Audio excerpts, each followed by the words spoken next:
Imagine that on a beautiful ordinary day of your life, you use a pesticide to try to get rid of a dragonfly. However, you end up inhaling the remnants of that insect, and when you wake up the next day, you realize that dragonfly wings have grown on your back. You've always been someone who felt excluded in elementary school, and because of that, your biggest goal was to be popular in high school. However, you knew you would be judged if anyone discovered your secret, so your initial mission is to hide it from all your friends in order to lead a normal life surrounded by people. Eventually, you accidentally reveal your secret to several people. After being called a monster by those you loved most and being shunned by your friends, someone recruits you to a college exclusively for half-insects, where you can learn to control your abilities and live without revealing your secret to humanity. There you discover a serum that can turn you back into a human, but if you don't become the best student and receive the serum, you will live the rest of your life as a monster. So what would you do? Would you accept your half-insect side, or would you fight to get the serum and return to your normal life? Our story begins with a young man making a video for YouTube while telling the camera that he just saw something very large that looked like a giant insect. As he walks, the young man sees the silhouette of a terrifying creature coming toward him and begins to scream. We see that someone was watching this on their phone, and the person questions whether it was real. In that university classroom, a boy and his friends were talking about the video. The boy with the phone starts mocking and doubting that it was real. However, someone comes over and grabs the phone from the young man to watch the video. The phone's owner is surprised as Su-chan suddenly arrives and snatches his smartphone. Jang, our protagonist, asks what was so cool about those insect wings. Changing the subject, the boy mentions that the girls from his department wanted to go out for drinks and asks if his friends wanted to go. Quickly, the boy's friends change their minds and agree to go with him to the place. Our protagonist begins to explain that he was a popular student. He had over 5,000 followers, his grades were always A's, and he was constantly invited to drink and go on dates with women. In terms of the food chain, we could say that Jang is at the top. The boy also begins to explain what defines a strong person and a weak person at school.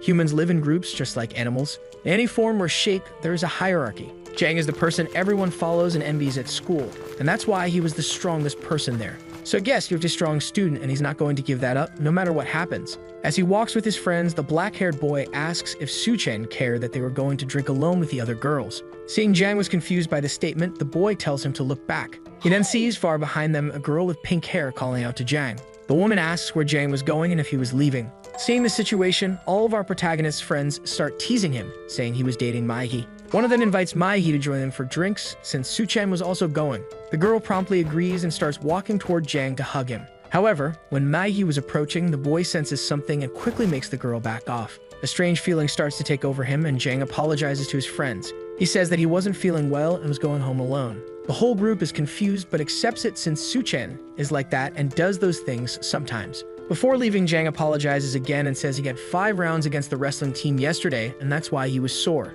Mai-hee, looking at the boy, wonders what was wrong with him. Jang walks alone and starts thinking that wrestling was really a good excuse, but he was running out of them. In his head, he thinks he has a secret that he can't tell anyone. As he looks at a blonde boy, the boy compares himself to him. Su-chan remembers that this blonde boy was different at the beginning of the semester as he was popular among his classmates but ended up like that all of a sudden. And the reason the boy ended up like that was because he revealed his insecurity to everyone. One day, he drank too much at a party and became swollen from an alcohol allergy. And with that, he became embarrassed and ran away from the place because of the expressions his friends made. That boy lost his confidence since then and has been wandering around lonely ever since. Jang concludes his reasoning and says that everyone has something they want to hide from others. At his house, the boy also mentions that exposing your insecurity to others is like revealing your weakness. However, in the middle of his thoughts, the boy wonders why he was talking about that. In the bathroom of his house, Su-chan starts to take off his shirt, and we see that his chest and back were completely bandaged. After unwrapping his whole body, the young man says that he also had an insecurity. We then see wings on his back. He remembers the moment when his classmates were saying that insect wings were disgusting and feels sad about it. Looking at that weirdness, he thinks that there's no way those things could be cool. The boy then explains that the insect that did that to him was probably a dragonfly. When he was in high school, he sprayed pesticide on a dragonfly that invaded his room. However, the insect suddenly turned to dust. That dust accidentally got into his nostrils and he felt sick for a while and had to rest. The next day, suddenly, wings were coming out of his back. Desperate, he began to wonder what would happen to him and if people would start treating him like a monster. Because of this, he couldn't sleep well due to that fear and has been hiding that peculiarity ever since. It also made him keep his distance from people, as he didn't want to get caught slipping up. Being solitary made his life easier, and his wings remained undiscovered, so Jang was able to focus on his university exams. Even so, being alone all the time was so bad that he wanted to die. So when Su-chan was entering university, he decided to change. First, for the wings, he managed to cover them with some tape. With that, Jang gained more confidence and he was able to change more boldly. And this proved the theory that confidence is the first requirement for success. Surprisingly, little by little, more people started to gather around and follow him. But if people saw those disgusting wings, his university life would be over.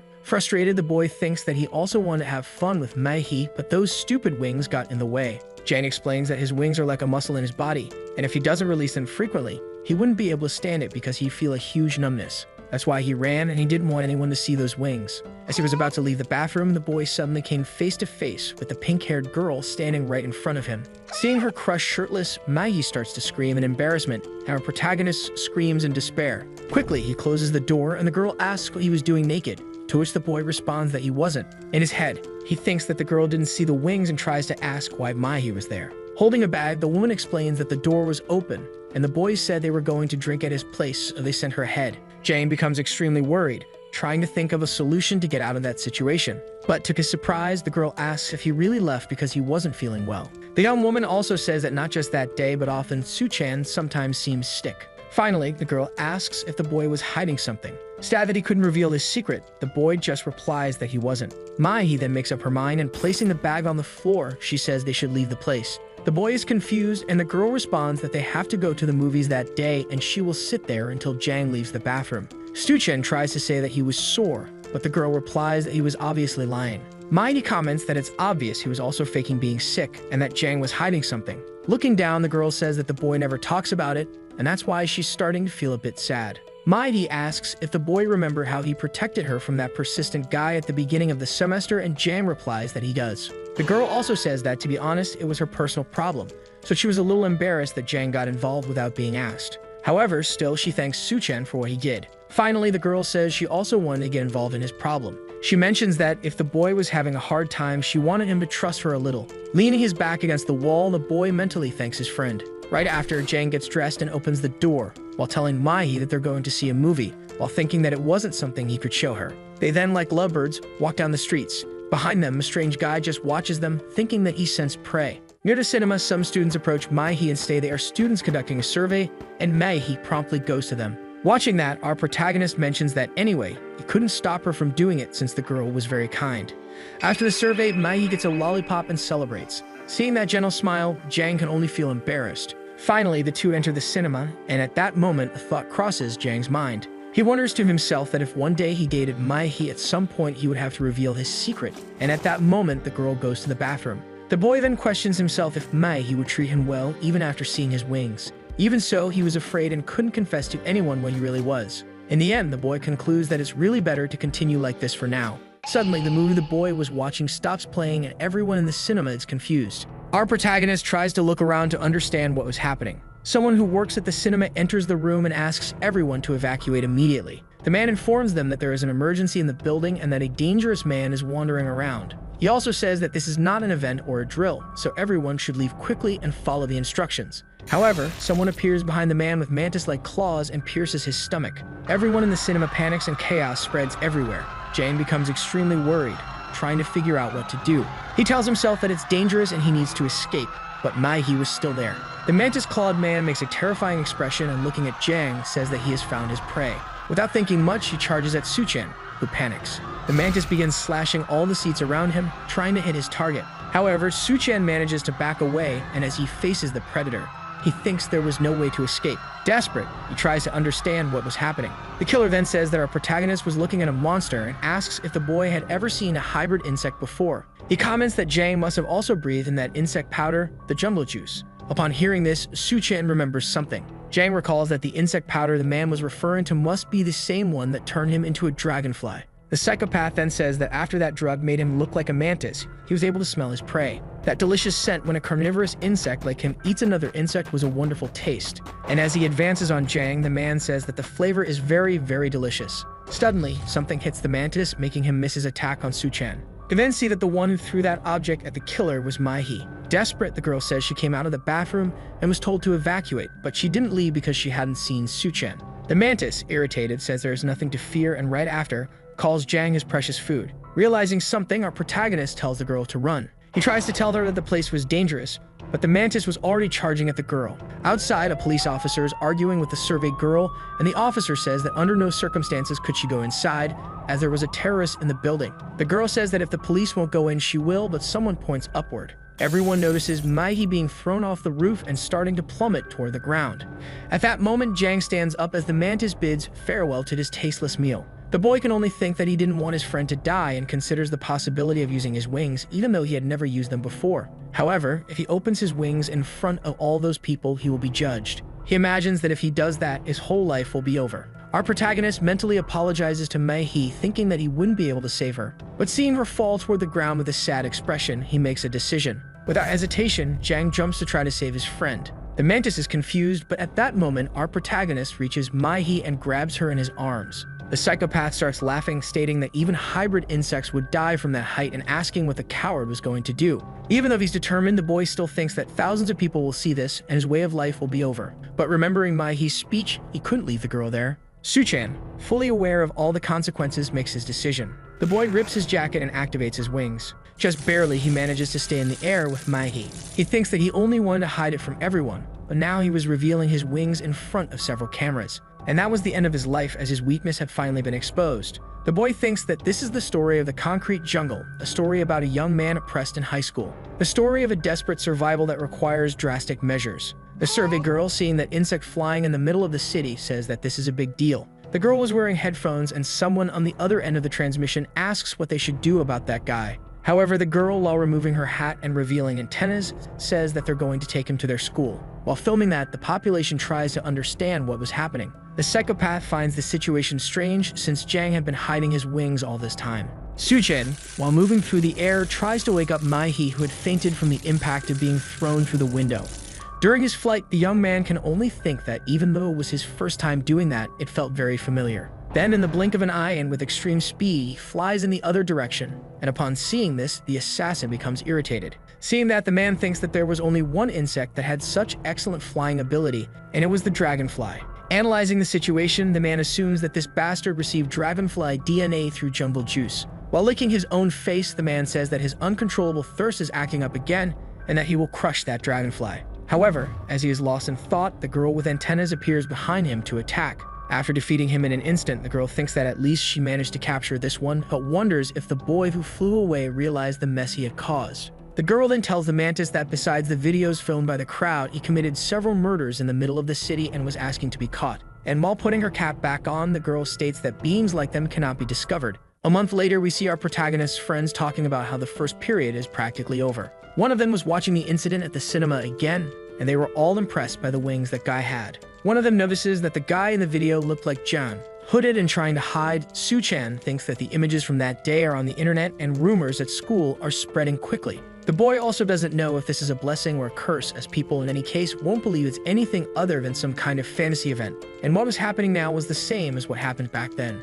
We flash back to 12 years ago and someone is celebrating a birthday. Jang is distant from all of his classmates and they are all congratulating Junwoo. Our protagonist feels isolated and the teacher says they should also sing happy birthday as Su-chan, but the other boys refuse because they didn't like him. They continue to mock the boy, even commenting on his family's financial situation. Hearing that both his father and mother were poor, Su-chan could only stay away, sad about everything. At that time, all he wanted was to spend more time with the other kids, and if he were normal, he could hope for brief moments of happiness. Back in the present, the boy can only wonder why he always had to be different from the others. The distracted boy doesn't notice someone approaching from behind. The person tries to pull off our protagonist's jacket, but the boy reacts by stepping back. This unknown person was Jang's former friend, who says that the others sent him to check if the boy had wings. The idiot then returns to the group of friends, saying that he almost managed to see if he was really that person. Jang thinks that all his classmates are treating him like an animal and can't believe these are the people he used to talk to. The popular guy who had everyone around him is no longer anything.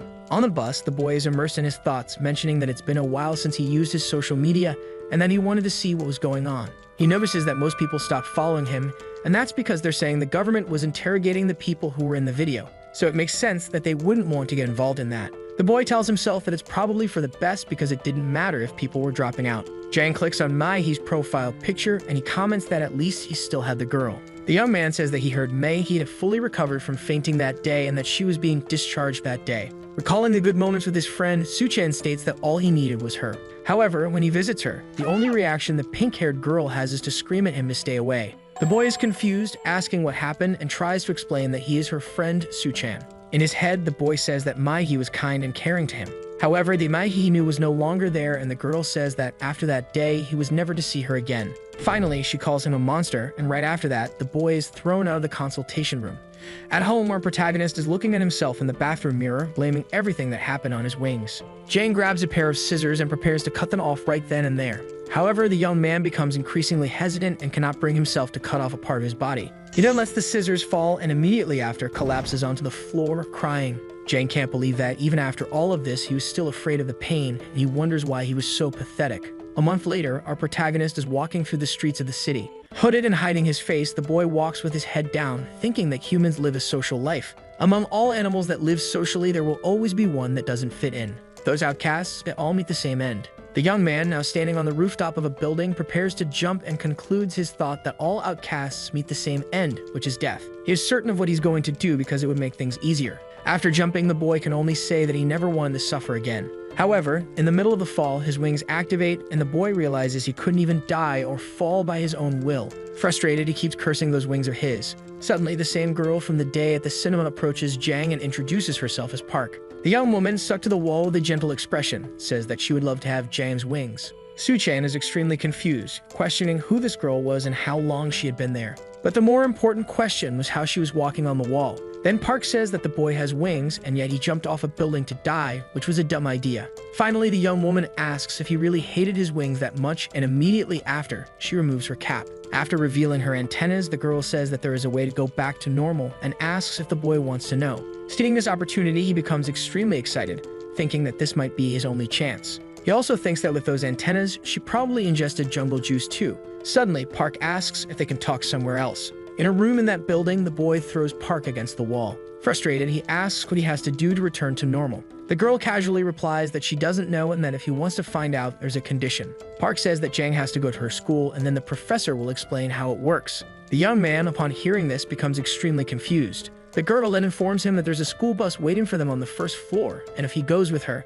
he'll have the chance to meet the professor. Suchan asks how he could trust her, especially since that scary mantis tried to kill him just the other day. The girl replies that if he doesn't trust her, he could go back to the other side of the building and try jumping again. But if he trusts her and gets on the bus, our protagonist won't be alone anymore. Though reluctant, remembering all of his past, he agrees. Inside the bus, Jang, lost in his thoughts, mentions that he still didn't trust Park 100%, but he had nowhere else to go. Holding a spray in her hand, the girl asks Jang if he recognizes that insecticide. The boy realizes what it is, and the girl responds that it's jungle juice, the substance responsible for fusing human DNA with insect DNA. The girl explains that the spray became popular, but the problem was that if you killed the insect with it, the DNA of that insect would fuse with the nearest human body. Just like what happened with Jang and that mantis, some part of the body becomes similar to the insects. Jang then asks who the bastard was that made the spray, and the girl replies that they still don't know. She says the company that made it and its creator are a mystery, and the only thing that's been discovered is that an unimaginable number of people have been exposed to it. Suchan asks how no one knew about this, and Park replies that they're hiding all the traces. When she says we, the boy doesn't understand since it's plural, and he questions it. However, the girl ignores him and stands up, walking toward the exit and getting off the bus. He asks what's going on as they're still inside the tunnel. The girl goes to a wall and informs him that the tunnels are built deep inside the mountains. Park does something and suddenly a secret passage opens and the girl explains that they don't like to expose themselves, which is why they live hidden. She starts walking through the secret door while saying that this is their campus city. After passing through that entrance, we see that amidst the mountains there was a huge city called the Nest. Our protagonist asks if that was a university and says he never imagined there would be something like that in the middle of the mountains. However, Jang notices that everyone there has insect-like characteristics and it felt like being in a jungle. The boy can't believe there were so many half-humans like him and wonders if he will really find a way to be normal again in that place. At the top of a building, the mantis from before is being taken to prison but realizes that his prey, the dragonfly, has arrived in the city. The guard escorting him gets angry, electrifying the man and saying he'll be used for all kinds of experiments to pay for his crimes. With an extremely frightening expression, the man just stares at Jang and says they will meet again. Upon arriving there, Jang is extremely impressed by the number of people like him. He then asks if everyone there was different, and Park explains that everyone living there was affected by jungle juice. Park informs him that although the place is called a university, it's really just a place to protect people like them. The young woman also says that Jang won't be alone there. Finally, she says that she'll be back after reporting to the department office what happened. And before leaving, the girl welcomes Jang to the nest. As he walks through the forests of that place, the boy thinks that he never would have imagined such a thing existed in Korea. Suchen says to himself that he can't believe all these people have insect parts and still walk around with them exposed. During his walk, the boy notices some insects moving in one direction. An old man covered in honey was meditating on top of a structure. The man says that in exchange for providing honey, he gets protein from those insects.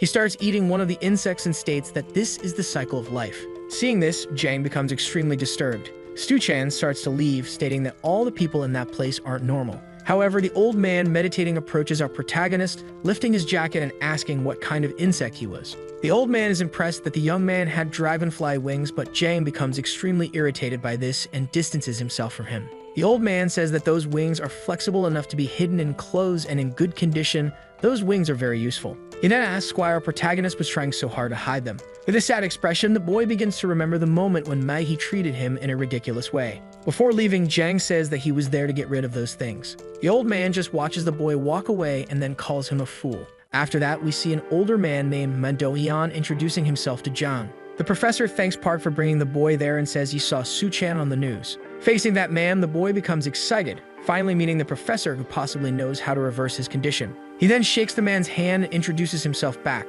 Suddenly, the man picks up a TV remote and says he'll get straight to the point. He states that he will reveal how Jang can return to normal, but first, they'll watch a video. Our protagonist is impressed as he didn't expect things to happen so quickly, and the professor explains that he will show a recording of one of their ceremonies. In the video, we see a person calling up someone who completed graduation with a recommendation of the representatives and was the top student of the class. He says that this person who came up on stage will receive the Cinderella serum. Jang is extremely confused, seeing that the person with the fly head was about to drink something. The fly, after drinking it, immediately drops the cup, letting it fall to the ground. What was once a fly starts to transform and soon after turns back into a beautiful and lovely girl. Su-chan asks the professor what that girl just drank, and the man explains that it was something accidentally created in the research department. Using the principle behind jungle juice, it separates insect DNA from the body. In other words, it's the medicine that brings people back to normal, the Cinderella serum, and after saying this, the man shows a small vial with the liquid. Seeing the cure, our protagonist asks if it can really make him normal again. Su-chan immediately becomes desperate, saying that he needs it and wants to be normal again, but the professor says he cannot give him the cure. The young man explains that the Cinderella serum is not easy to synthesize and is based on concentrated jungle juice, so the supply is limited. In other words, unfortunately, they couldn't turn everyone back to normal.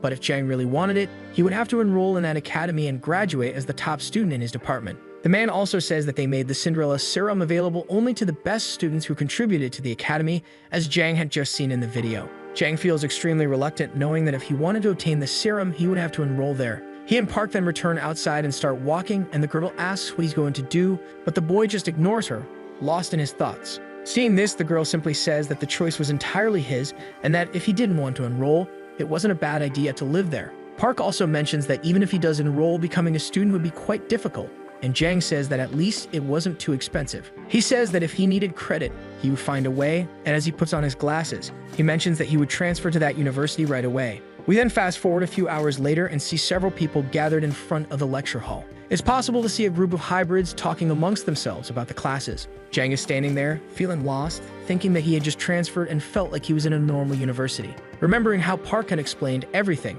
he feels grateful because the girl really helped him. She can explain how all the classes were predetermined and all he had to do was choose between 3 different classes. With the schedule in his hand, the boy begins to look at the options to see which one he would choose. Looking through the courses, the boy starts to wonder what was wrong with them, as for a moment he thought he had grabbed the wrong schedule. He sees a course called Understanding the Nest, and it seemed to be the only good class. Stu-chan also notices that the person leading that class was Professor Madoyan, and he seemed like a good person, so it was a good idea. Decided, our protagonist tells himself that he will enroll in that course. The boy is only slightly disappointed because there were so many people gathered to register for the classes. He recalls that normally he would just go to an internet cafe to register, and it would be a much simpler task. Suddenly, While lost in thought, a girl passes by him, grabbing another guy by the neck and throwing him to the ground. Seeing this scene, Jang wonders what was happening and why those two were fighting. The woman calls the blonde boy an idiot and says that she told him not to show his face around there again. The man asks what the hell the girl was doing and calls her a psychopath. Our protagonist thinks that these people are old enough for university, yet they're still fighting.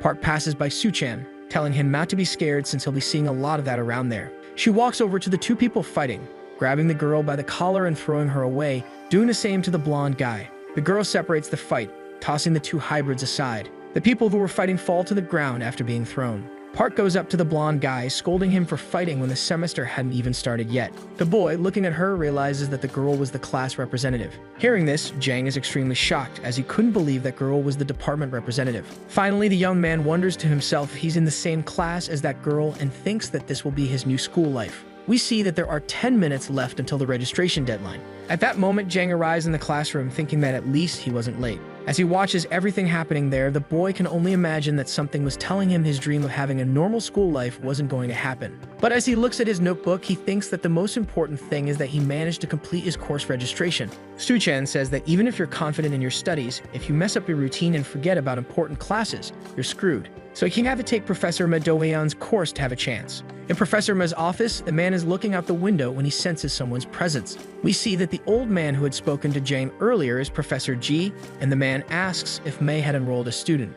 He responds that the boy was talking about Su-chan and says that he heard the old man met him earlier today. Do-hyeon asks if Ji thinks the new student was able to register for the course without any problems. The man recalls the moment he met the boy and sighs, smiling afterward. Then he says there was no way the boy managed to do that. We then see that our protagonist is extremely confused while reading the course registration terms. He notices that it had already begun, and suddenly, everyone in the room starts running. Jang wonders where all those people were going and what happened to the class registration. Professor Ji finishes his sentence saying that this is how registration works at that school. Finally, Jay states that only the strongest survive here, and we see Su-chan at the window of the room, watching all the hybrids running in one direction. Our protagonist, seeing everyone running toward the forest, begins to question whether they were all crazy. All the hybrid students start using their insect abilities to reach a certain goal. Suddenly, someone enters the room and asks if Jang was the transfer student. The small boy says it seems like the young man didn't have time to hear the explanations. He then asks if it's okay to explain the registration process. After hearing that the goal of registration is to find the professor you want,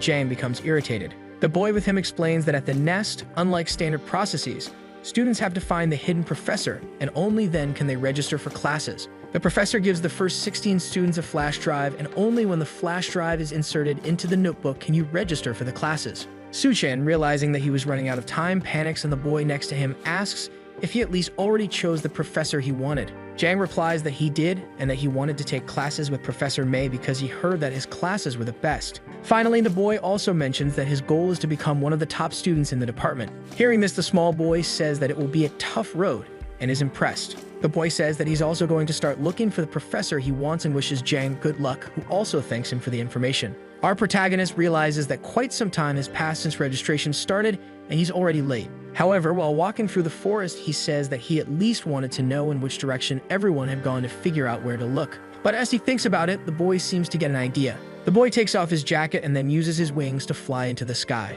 He thinks that from up there, he could clearly see where all those people were heading. Jang sees that scattered across the mountains, there were several flags, and he assumes that they were probably the destinations the students were supposed to reach. The boy also comments that if this were true, the professors would be at the flags. However, he notices that in the middle of the crowd, many people were starting to fight each other. He doesn't understand why, but assumes that it's probably happening because of registration. Still, Jang thinks that doing all that for registration is a bit excessive. Su-chan then supposes that he should take action quickly, as he now knew that the flags were the destinations. The issue was that he didn't know which flag Professor Mo was at. However, he notices something and immediately starts heading in a certain direction. At Destination A, Professor May is just sitting, having a cup of coffee. Su-chan arrives there, but during his landing, he crashes into the ground. The boy laments his failed landing and explains that he couldn't keep his eyes open while flying so fast, but at least his guess was right. Indeed, Professor Mo was in the direction everyone was heading. As he gets up, he thinks that the truth is that a good professor is very valuable in a competition, which is why everyone was going there. Jang thinks that even with a late start, he was able to use his dragonfly abilities exceptionally well. Immediately after, the professor says that he was impressive and explains that this was the flash drive needed for him to register for the classes. The man also says that Jang barely made it, as that was the last flash drive he had. Finally, Ma says that all he has to do is return to the classroom and insert the flash drive. Holding it, Jang thinks that he must complete the registration successfully, as he had taken the first step toward becoming human again. Several students arrive in front of the professor, and he delivers the sad news that the flash drives are gone. Professor May then pulls out his phone while saying that now that he's given out all the flash drives, it's time to start. He taps something on his phone, and suddenly, Su-chan receives a notification on his smartphone. Taking out his phone, the young man notices that he received a list of all the students who had the flash drives for that class. Jin, who was lounging in a hammock, also saw the notification and became excited that the new transfer student had managed to get a flash drive. However, as he laughs, the man remarks that Su-chan must have realized by now that the class registration wasn't over yet. We then see that even Park received the notification and noticed that the transfer student had gotten the flash drive too. However, several ill-intentioned people also received the notification and started plotting. Our protagonist, while staring at his phone screen, realizes what's happening, but it's already too late. He sees something behind him and feels someone approaching. One of the hybrid students with extreme strength tries to attack the boy but misses and hits a tree instead. The muscular student continues trying to land several blows on Jang, who keeps dodging. We then see that the attacker was a human-beetle hybrid with longhorn beetle characteristics, an insect known for its incredible strength. Su-chan starts running for his life and wonders why that man was doing this, but the beetle tells him to give up the flash drive. Another hybrid appears, half-whip spider, and attempts to attack Jang. As he continues dodging all the attacks, the boy realizes they were after him, hungry for the flash drive. The young man starts to fly, questioning why this registration process even exists. Someone starts shouting that Jang should go that way, and as he listens, he realizes it's the boy who helped him earlier. All the students continue chasing Su-chan, trying to take the flash drive from his hand. The boy with the bowl haircut notices that all the students ran past, and Jang celebrates being alive. Su-chan thanks the boy for his help again, saying he feels relieved to have found such a nice guy like him. Shai, the small boy, begins to say that what Jang is talking about is nonsense, and then suddenly touches the protagonist's head. The boy injects something into Jang's forehead, causing his entire body to become paralyzed. The young boy snatches the flash drive from our protagonist's hand and explains that it's honeybee venom, and Jang won't be able to move for a while. The little demon starts laughing at Jang, asking if he really thought he was going to get help. With a sinister expression, the bowl-cut boy states that everyone here is a competitor and no idiot helps their competition. He also mentions that letting the students fight among themselves so that only the strongest survive is the goal of the registration process. Finally, the boy says he'll make good use of the flash drive and Jang should try harder next time. But before leaving, the small boy remarks that people like our protagonist will never reach the top. Furious, Jang begins to pull the stinger from his forehead, saying that he won't become the top student if the flash drive is stolen by that kid, and that means he won't be able to drink the Cinderella serum. All of this results in him not being able to return to being a normal human, so our protagonist takes off into the sky. The little bee is impressed, realizing that the boy managed to overcome the effects of the venom. While laughing, he says there's nothing more Su-chan can do since he's slower because of the venom, and the boy shouldn't waste his energy, otherwise the venom will spread. Su-chan looks up and can only think that he must catch that kid at all costs. His eyes begin to glow green, and Jang realizes he can see a bee's movements and even predict where it's going. The narrator explains that the dragonfly, known as the Queen of the Hunt, has a 95% success rate. The secret lies in its eyes, which, shaped like a honeycomb, are made of thousands of lenses, allowing it to see any movement within 360 degrees. Using these eyes, the dragonfly can read the movements of its prey and predict its path while hunting. At that moment, Jang Su-chan mentally focused on hunting for the first time and identified his prey, and the dragonfly's thousands of eyes never lose sight of their target. Then, furious, Jang lands a solid punch right on the bee's jaw. After some time, we see someone connecting a flash drive to their notebook, and the notification that the registration was successfully completed appears on the screen. The person who did this was Park, who was wondering how much time was left until the registration process ended. The blonde, who had been involved in the fight earlier, asks the class representative if the guy she brought would be okay. He also says that, as Park knows, the number of people who want Professor Mez's flash drive is huge, and if he doesn't register in time, he'll end up on the waiting list. In her thoughts, the girl can only say that if Jang really wants to become the best student in the department, he'll have to give it his all. After the punch, the bee drops the flash drive, and Su-chan immediately notices. The boy rushes toward the object to catch it before it hits the ground. However, a hand appears, grabs the object, and quickly returns to the ground. Seeing this, our protagonist gets frustrated as that hybrid jumps in a direction and quickly leaves, stating that they'll make good use of it. Jang thinks he needs to catch that girl, but he realizes that the bee is still falling. The young man doesn't understand why the boy is still plummeting and thinks that if the bee hits the ground, they'll die from that height. Looking in the direction of the bowl-cut boy, our protagonist notices that the boy had fainted from just that punch. However, the girl who took the flash drive is getting further away. He tries to brush off the guilt, telling himself that the beast started that fight and he brought it on himself, so he should focus on his flash drive. Yet, as the boy is about to hit the ground, our protagonist manages to save him. Jang says to himself that he couldn't pretend he didn't see it because above all, he was still human. Su-chan leaves the unconscious boy on top of a tree and immediately goes after his target, realizing that he's lost sight of the thief. The young man starts to panic and grows exhausted, but tells himself that he must at least grab another flash drive. Our protagonist falls onto a tree and collapses to the ground. Lying on the ground, he says that his body isn't responding and it's probably the effect of the venom. The boy tells himself he won't die, but he still had to lower himself to this, all for registration. Determined, the boy thinks that he still needs to focus his mind, but he succumbs to the venom and passes out. After some time, Professor G approaches and calls Jang pathetic, ordering him to get up. Su-chan quickly wakes up and wonders how long he had been asleep. The boy realizes that the man in front of him is the same one he saw meditating. He begins to walk away and tells the boy to hurry up. He then mentions that the class registration period has ended, causing Jang's world to crumble. The professor says that, to be precise, there are still 5 minutes left, but there are likely no flash drives remaining. He says it's sad, but Jang should try again next year, although there's no guarantee the Cinderella serum will still be around by then. Frustrated, Su-chan states that he was attacked, had his flash drive stolen, and passed out because of the venom, and it wasn't fair.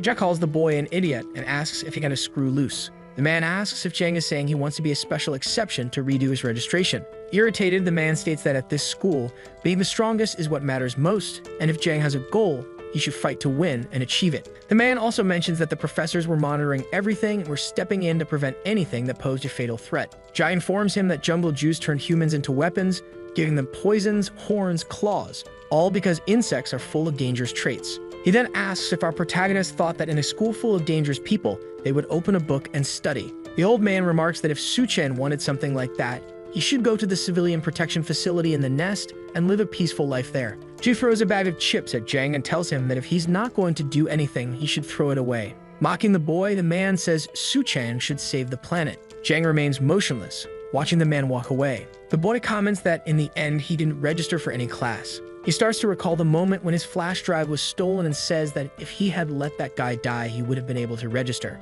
Calling himself trash, Jang says he didn't want to stay there thinking about these things. The young man prepares to throw the bag of chips on the ground, but remembers the professor's words not to forget to sort the trash. Irritated, the young man starts to open the bag of chips while thinking that he couldn't even register and still had to deal with this task. When he opens it, the boy notices that inside there is a mysterious flash drive. Jang then recalls the moment when the old man mentioned there were 5 minutes left until the registration deadline, and this gives him hope. Our protagonist looks toward the horizon and makes a decision. Elsewhere, Ma, while walking through the forest, encounters Professor Jai. The man remarks that he wouldn't have thought the old man would give a flash drive so directly, especially since he hated the student Su-chan. Finally, he asks if the old man had another reason for doing that. Jai explains that it's like the old saying, he would keep his friends close and his enemies even closer. Flying insanely fast, Jang starts to think that he doesn't have much time and is already getting close at this speed. But he could mess up the landing if he kept his eyes closed, so he couldn't go faster than that. However, suddenly the boy gets an idea and pulls out a pair of glasses from his jacket. Jang says that with these, dust and wind in his face would gradually be blocked, and so he could increase his speed, and our protagonist flies even faster. Some students are chatting, saying they don't understand why everyone is searching around the forest when they could just steal the flash drive in front of the school. One of them notices a guy coming and says that all the waiting will be worth it. The scary insects prepare to attack our protagonist, but Jang passes them in the blink of an eye. Everyone is extremely impressed, wondering who that guy is and why he's so fast. But without options, they start running in his direction. Chun Du-hua suddenly appears, knocking down all the insects who are running. The delinquent wonders who knocked him down, but when he looks ahead, he realizes something. Standing in front of him was the first-year student in the department, Cha Hai-sung, and the other first-year, Chun Du-hua, as well as Park. Park is thinking that after she finished registering, she received a message from Professor G, who gave her the task of helping the transfer student. The girl reflects that he's not the type to do these things and wonders what he wanted. At that moment, Su-chan finally arrives in the classroom and rushes toward his laptop. He quickly inserts the flash drive and starts typing to complete his registration. Finally, the class registration is completed, and he manages to enroll in the insect fighting practical course. Relieved to have succeeded, the boy sighs and says that even though these weren't the classes he wanted, it wasn't the time to be greedy. The boy remarks that if he works harder than the others, he could still become the best student, and none of that would matter. However, the young man notices something on his computer screen and wonders what it is. Our protagonist explains that after the process was over, he received a notification that the orientation would begin soon, so he headed to the classroom. But inside the school, something happened, and we see Jang being escorted outside by 2 security guards. They say that the area was restricted and only NES students and professors were allowed inside. Upon hearing this, Suchan tries to explain, saying that he's a student there. One of the guards says that if he's a student, he should show his ID. Suddenly, a feminine hand appears, holding Jang's student ID. The one holding it was Park, and the girl explains to the boy that his ID had just been issued. Inside the school, the boy asks Hee-jin if they were in the same class, and the girl explains that those classes suit his speed better. The girl says that since he didn't get into Professor Mid's classes, things might be tough, but the boy responds that he can still be a good student. Suchan confidently states that he hasn't given up yet. Park is impressed by that attitude and says that he's unexpectedly a guy with courage. After a while, we finally see her and Jang entering the auditorium where their classes will take place. Inside, several people begin to recognize our protagonist as the dragonfly guy from the YouTube videos. Everyone stares at Suchan, almost as if he were a celebrity, given how famous he has become. However, Cha-hai becomes extremely irritated, slamming the table. The boy, extremely angry, says that it was a mistake for Jang to show his wings so openly in front of people. Seong continues, saying that both he and the class representative suffered a lot while trying to diffuse public opinions about Suchan. Upon hearing this, Jang remembers the girl Hee-jin, who mentioned that they were hiding all traces of things related to hybrids. He then assumes that this is how things calmed down so quickly on his end. Looking at Park and Seon, the boy realizes that those guys were protecting him. Hee-jin tells our protagonist not to worry about the blonde guy, as Suchan was doing it to save a girl. Finally, the girl says that everyone there understands that. Park also adds that if it were her, she would have done the same thing. The girl further states that Suchan should be proud, and upon hearing this, Jang becomes extremely shy. Afterward, Hee-jin says her goodbyes as she had a little task to do first, and watching her leave, Jang realizes that his classmate is very kind. At the back of the room, a bully named Hyung Nim is smiling with an extremely malicious grin. Cha-hai becomes even more irritated, thinking that Hee-jin was siding with Jang just because he was a transfer student. Before he can continue his thoughts, Hyun appears behind him and slams the blonde's face into the table. He says it's a pleasure to meet his classmates, and Jang, watching this scene, becomes frightened. The muscular guy says that he wanted to say something when everyone gathered, but to do so, he would have to sit around doing nothing, and he didn't want that. Hyun comments that anyway he had a favorite ask, and suddenly several bullies enter the room. Finally, the jerk asks if everyone there could lend him the position of top student. The other students become extremely worried, trying to understand what was happening. Nim approaches one of them and says he really wanted the Cinderella serum, so he just needed help with one thing. While taking the student ID from one of the girls, the bully says he's going to confiscate the IDs of all the students this term. The guy explains that he's doing this because without their IDs, no one would be able to enter the classroom. The gang also starts stealing everyone's IDs. Jang becomes extremely irritated, calling it nonsense, and activates his wings. As he does so, he charges at the bully, declaring that he'll never give up his ID. The jerk, seeing a flying insect, underestimates Suchan's strength. Immediately after, one of his lackeys hits our protagonist square in the face with a bat. Later, we see the boy unconscious in a hospital bed. With a blow to the head, he begins to wake up, and in front of him, Park is explaining that this is the medical wing. The girl says that after finishing her task, she found Suchan bleeding, so she brought him there. Ignoring that, Jang remembers his ID, and when he checks his neck, he sees it has been stolen. Hee-jin tells him not to worry, as the school can always issue new IDs. Suchan feels extremely relieved and mentions that he was worried for nothing, and at that moment, Hee-jin says she'll go get the new IDs. With a serious expression, the girl says she'll be back soon, so Jang should rest there. The young man thanks her, thinking to himself that Hee-jin really is the department representative and is very kind and caring. Thinking about this, he also remembers Mai-hee, who was exactly like that and very concerned about others. Cha-hai, who was next to him, also starts to wake up, and Jang is surprised that he hadn't died. The blonde asks if something happened, as he passed out right after the blow, and Jang begins to explain. After hearing everything that happened, the guy becomes extremely irritated upon learning that their IDs were stolen. Jang tells him not to worry, as the representative went to get the new IDs. Seong calls Suchan an idiot and asks if he really believed that. The boy states that if being the top student was the goal, they could have stopped the competition for the top spot from continuing. Furthermore, not all IDs are issued in a day, so there was something more behind that plan. Realizing this, Jang realizes that Hee-jin is in danger and starts to think about the girl. Elsewhere, we see Park approaching the gang of bullies near a lake. When she gets there, the girl asks if the bullies have any intention of returning the IDs. Their leader says no, and at that moment, all the hybrid insects surround the girl. Hyung thinks that everything's going according to plan and he didn't really need the IDs,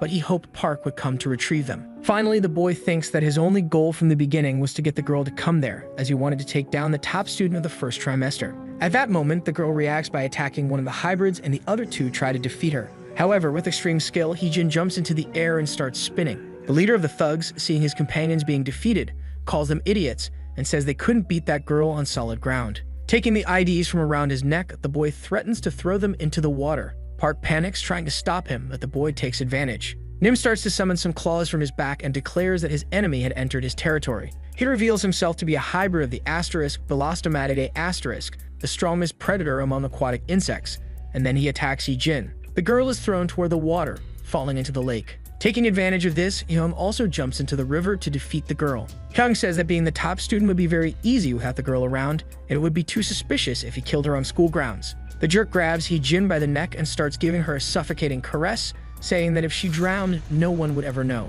The other hybrids, who were with their leader, start mocking Park, irritated with the girl. Nim says he should play with the girl before killing her since she was going to die anyway. However, in an absurd burst of speed, someone hits the half-hybrid insect. The leader's subordinates are extremely concerned, trying to figure out what just happened. After being freed from the guy's grip, Jin surfaces to catch her breath. The girl hears a familiar voice saying that no matter how much Hyung wanted to be a top student, he shouldn't lower his human standards. We then see that the one who saved the girl was Jang, who was calling Hyung a piece of trash. Hyung's subordinates realize that it was the flying insect they saw earlier. Nim mockingly asks if Jang was okay after taking that beating. Finally, he orders the boy to die and immediately tries to punch him in the chin. However, our protagonist easily dodges. With his eyes glowing, Jang thinks that this is just like last time, and once again he can see his enemy's movements. He dodges another blow and realizes that Hyung's moves weren't that fast. Against an opponent of this level, he could even win. However, Jin screams in desperation for Jang to back off, and at that moment, Nim grins maliciously. With one of his strange claws, the boy tries to attack the poor dragonfly boy. For some reason, Jang effortlessly evades the attack, flying backward with his wings. In the sky, he wonders why Jin interrupted his fight, and the girl responds that he couldn't do that because they were at a disadvantage. The girl explains that Hyung's insect is an aquatic type, and that place is perfect for him. Jin also warns that it'll be all over as soon as Nim grabs Jang and drags him into the water, which is why they need to leave the lake quickly. Once again, maliciously, Hyung raises the IDs high and asks if the two of them were planning to leave. Beside him, his subordinates also arrive to help him, and the boy says that if they want to leave, they could. Suchen becomes extremely irritated, as not only are they outnumbered, but they also want to fight in a place more advantageous to them. Jin pleads for the boy to leave, saying there's no need for him to fight as well. The girl says that the target of the delinquents is the top student of the first semester, and if they get what they want, they might return the IDs. Park also says that it was because of her that all the new students got dragged into this. Our protagonist replies that the girl shouldn't say that, as she herself had already said something about it. Smiling, the boy tells her that she's not alone. He repeats that it was her own words, and to be honest, there's one more thing. The boy reveals that he's not alone, and at that moment, Cha-hai appears behind one of Hyung's subordinates. The blonde quickly defeats two of his opponents with a few kicks. Without hesitation, he also charges at another, knocking him out instantly. It's revealed that he's a hybrid of the field cricket, and angrily, Seong declares that he's here to get his ID back. Hyung, seeing that the cricket had already recovered, becomes irritated, as he found him so annoying that he planned to deal with him after defeating the class representative. Before he can continue thinking about it, the bully notices Jang approaching, trying to recover the stolen IDs. With his claws, he declares that since Suchan made the mistake of getting too close, he should die, and immediately tries to attack the boy. With extreme skill, the boy keeps flying, trying to get the IDs while thinking that he just couldn't get caught. Frustrated, Nim realizes that Jang's movements aren't in a straight line like before, and that was because he now had more space to maneuver. Even so, he wonders how Suchan could fly so efficiently, then questions what kind of insect he was. Our protagonist, after dodging a blow, charges at his enemy to capture the IDs. He manages to evade the attacks and almost reaches the objects, and seeing this, Nim becomes even more irritated. But in reality, Jang reveals that he was using his dragonfly speed to hit his opponent with all his momentum, landing a full-force blow to the insect's jaw. The boy states that no matter how different they are in class, that should have been enough. However, before Hyung can lose consciousness, he regains himself and attacks Suchan, who realizes that the damage from his punch was reduced by half because of the water. Covering his face, Nim asks everyone to stop, saying there was no reason for them to be fighting. He claims that they should resolve the conflict through conversation and be honest with each other. The boy keeps spouting nonsense to distract them for some reason, while Sinong finishes off all of Nim's lackeys. Behind Park, something starts bubbling in the water. At that moment, one of Nim's subordinates appears, holding Jin by the neck. Park easily frees herself, but ahead of her, she doesn't notice that Hyung is charging at her, planning to kill her. However, before that can happen, our protagonist appears behind the insect, grabbing his claws. As he flies with him, the boy declares that Nim was no longer in the water. The young man begins flying with his opponent, pulling him by his claws, while stating that Hyung was no longer in his territory. It was now in his domain, so Jang slams the bully into the ground. The The boy crashes to the ground, instantly knocked unconscious, and Jang concludes that no matter how much he wanted the Cinderella serum, his methods were wrong. After recovering the IDs, the boy states that if Nim became a human who wasn't even worthy of being an insect, then it would all be for nothing. Time passes, and Su-chan explains that after all that, they recovered the IDs. When they returned to the auditorium, the orientation had already ended. The three returned the IDs to their classmates, but decided to keep it a secret that they were the ones who returned them. Jang also reports that Park insisted on keeping it a secret since everything had happened because of her, and she begged so much that it was hard to refuse. Our protagonist didn't get to attend the orientation or become a hero for returning the IDs, but he was happy because he had found a new home there. The boy mentions that his old home was a bit far, and now that he decided to apply for a place on campus, it wasn't a bad idea. However, there was one catch: he ended up becoming Seong's roommate. The blonde pats Su-chan on the shoulder and says that the boy was really cool during the earlier fight. Seong asks if the boy drinks, and Jang replies that he does a little. The young man notices someone entering the room, and when he looks back, he sees Hee-jin and her friend arriving with some drinks and food. The girl apologizes for entering without asking and says that they were planning a party for that day, and that it turned out Jang and Seong were roommates. In the end, she approaches our protagonist and asks if he's going to join them for drinks. In his head, Jang thinks that maybe it was because it had been a while since he had a drink, but after coming to this strange school, even after revealing his wings, he was having fun. Somewhere in the forest, outside the nest, something is happening. We see someone mentioning that Hyun failed to kill the professor's disciples, but it was okay because his main goal was to attract attention. A woman with a strange insect head says that despite this, those who fail in their hunt are eliminated. Nim tries to argue that he would do better next time and that he would manage to kill the class representative and get the Cinderella serum. However, the insect woman questions what he's talking about since they don't need anything like the Cinderella serum. She then jumps from the tree and approaches Hyun to put an end to him. After a bloodbath, the woman begins to leave the area, saying that not being able to defeat a rookie, despite all his strength, should be a source of shame. The girl starts removing the insect mask and states that he shouldn't worry, as the boss will be satisfied because they found what they were looking for. We then cut to two guards standing in front of a door. The next day, we see the auditorium of the Department of Insect Benefits. Jang is thinking that this is his first class, so he's curious about what will be taught. Hee-jin, who is next to him, tells the boy not to be so scared since today is the first class and they said it would only be a basic test. The girl also says that there will be things he won't know, but promises to help. So Jang feels happy as he thinks he shouldn't be nervous just because it's his first class. She violently enters the room, demanding the attention of all his students and stating that they will be doing a simple test. As he activates a chainsaw, the man declares that the test results will reflect in their grades and they could also die, so they should be aware of that. Seeing the situation, Jang becomes completely disbelieving and extremely scared. We then see some students gathered in the open training field of the University of the Nest. Our protagonist is running frantically while Professor G chases him with a chainsaw. The boy just wants to understand why that old man is trying to kill him. Seong explains to Jang that the old man is Professor Jun Ji, one of the main teachers in the department. Beside him, Park also says that practical insect combat is one of the mandatory courses for graduation, and Jay teaches them to fight using their insect abilities, because it's their responsibility to fight against predators, like the mantis from the cinema. The professor declares that all of this was explained during orientation yesterday, but the three of them didn't show up. Jun explains that insect abilities are like weapons, and some human insects use these abilities to commit various crimes. Jay also says that, as he mentioned, only the strongest will survive, and Jang will have to do better if he wants to earn the Cinderella serum. Holding the chainsaw, the professor declares that the first test will be a game of hide and seek. Everyone must run away using their insect abilities, and anyone caught will fail the course, and graduation will be out of the question. Before Su-chan can think much about it, she lunges to attack the boy, who barely dodges.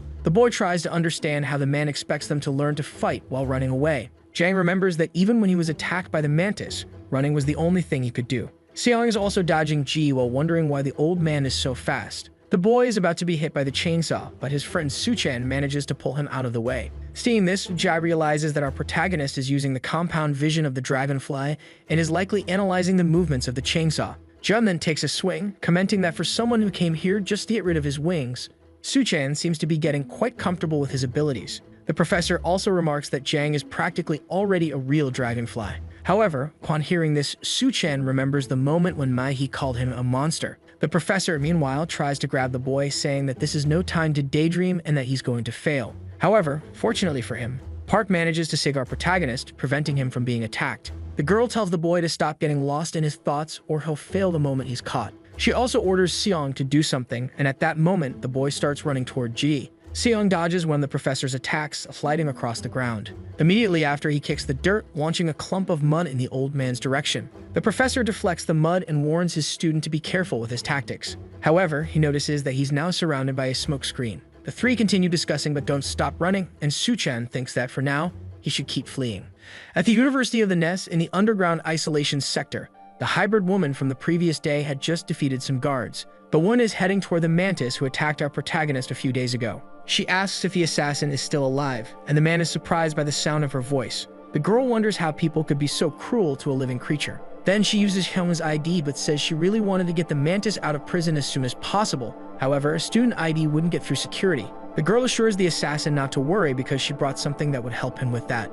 At that moment, we see the small half-B boy arriving with a security card from the faculty office, saying it was easy to get. The girl starts praising and patting the boy, thanking him for the card. However, the half-B begins to question why he stole the professor's security card. He realizes that he doesn't even know the woman and wonders how he ended up there. The half-insect girl tells the bee not to worry about anything and then opens the door where the mantis was imprisoned. The man starts to emerge, wondering why those two half-humans were in front of him. The psychopath declares that the scent of those creatures is delicious. The woman holding the half-bee in her arms says that the mantis is exactly as her boss described him. She throws the small boy toward the assassin, saying that it's a little gift for him. Without hesitation, the psychopath goes to end the poor boy's life, while the boy begs for it not to happen. The girl just watches as the poor boy is torn apart by the mantis, and with a frightening expression says it's fascinating. We then return to Jang, who after running for an hour, is extremely out of breath and irritated. He asks his friends what kind of stupidity this was. Seong comments to his friends that the professor had already captured most of the students while they were running away. Jang wonders if all those people are going to fail the course, and Park responds that they probably will since Professor Jai is a man of his word.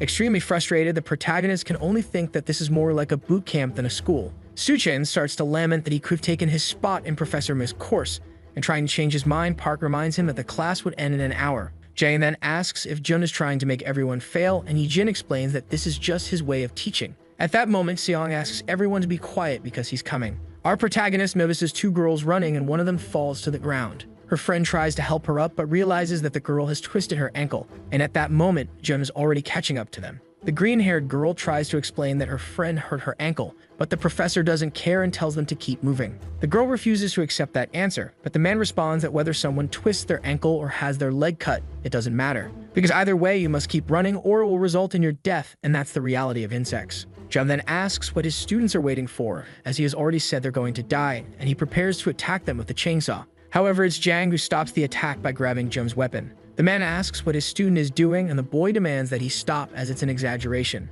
Su-chan also says that it's only the first day of class and the professor is taking things way too far. The old man disagrees, saying that if this were a real combat situation, they would have been dead a long time ago, and asks if Jang thinks that kind of talk works with predators. Jun comments that he made it clear that Jang would fail if he got caught, but since he has courage, they'll make a deal. He says that if Jang can land a hit on him before class ends, he won't fail the two girls or any of his classmates. But if Su-chan can't hit him, he and his two friends hiding in the bushes will be expelled. Finally, Jun concludes that now is not the time for Jang to worry about others, as he still has a long way to go. The man also tells the boy that he has ability and needs to truly understand it. At that moment, deep in the forest, the mantis starts searching for something. The insect woman asks what the problem is, as her boss doesn't like waiting. The man says he's smelling something delicious nearby and recognizes the scent. He declares that he recognizes the smell as belonging to the dragonfly he had encountered before. Back with Jang, Professor Jun tells him that he knows the boy came here to get rid of his wings, but without those powers, he would never survive. Our protagonist then activates his dragonfly wings and backs away, thinking that Ji will pass everyone if he can land just one hit on him, but will expel him if he fails. However, confident, the young man believes it will be easy, and that he just needs to hit him once. Su-chan quickly charges at his professor, trying to punch him, but the old man dodges and states that it's clear his student has never thrown a punch before. With authority, the professor says that at that speed, Jang will never be able to catch a single insect. Jang, without hesitating for a moment, keeps trying to land a punch on the professor, who easily dodges and mocks the boy. Seong, watching the scene, comments that it seems Professor Ji isn't going to go easy on him. However, Park, standing next to him, tells the boy to wait because Su-chan still has a chance. At that moment, Jun realizes that his student is using the compound vision of the dragonfly. Jia also notes that Jang is identifying him as his prey, but the boy doesn't know it yet. After much effort, our protagonist manages to grab the professor's shirt and prepares to punch him. But with an extremely fast move, Ji immobilizes the boy and slams him to the ground. Everyone around watching the scene is shocked by the professor's extreme proficiency. Irritated, the old man asks if Jang expected his prey to stand still, waiting for him to attack. Lying on the ground, defeated, Jang can only think that he wasn't even close to hitting the old man. In his head, Su-chan wonders if the professor is using his insect ability and what kind of insect he might be. Knowing what his student is thinking, the man says that he cannot use his insect abilities. He explains that he too was a human infected by jungle juice, but his abilities come with side effects and his body can't handle them at his age. Jun also says that's why he always carries a weapon for personal defense and shows off his chainsaw. Finally, he declares that his point is that Jang is young and has nothing holding him back. In theory, he could defeat an old man, but something is stopping him. While he speaks, a dragonfly is thrown toward Jang and lands on the boy's jacket. The young man screams in fear, and the professor explains that it's just a toy. The old man then concludes his theory, saying that the reason Jang isn't evolving is because of his repulsion, and that repulsion he has toward insects is what's limiting his ability. She asks what Su-chan knows about dragonflies and if he has any knowledge of the peculiarities of that insect. The man also mentions that his student needs to understand his abilities to use them,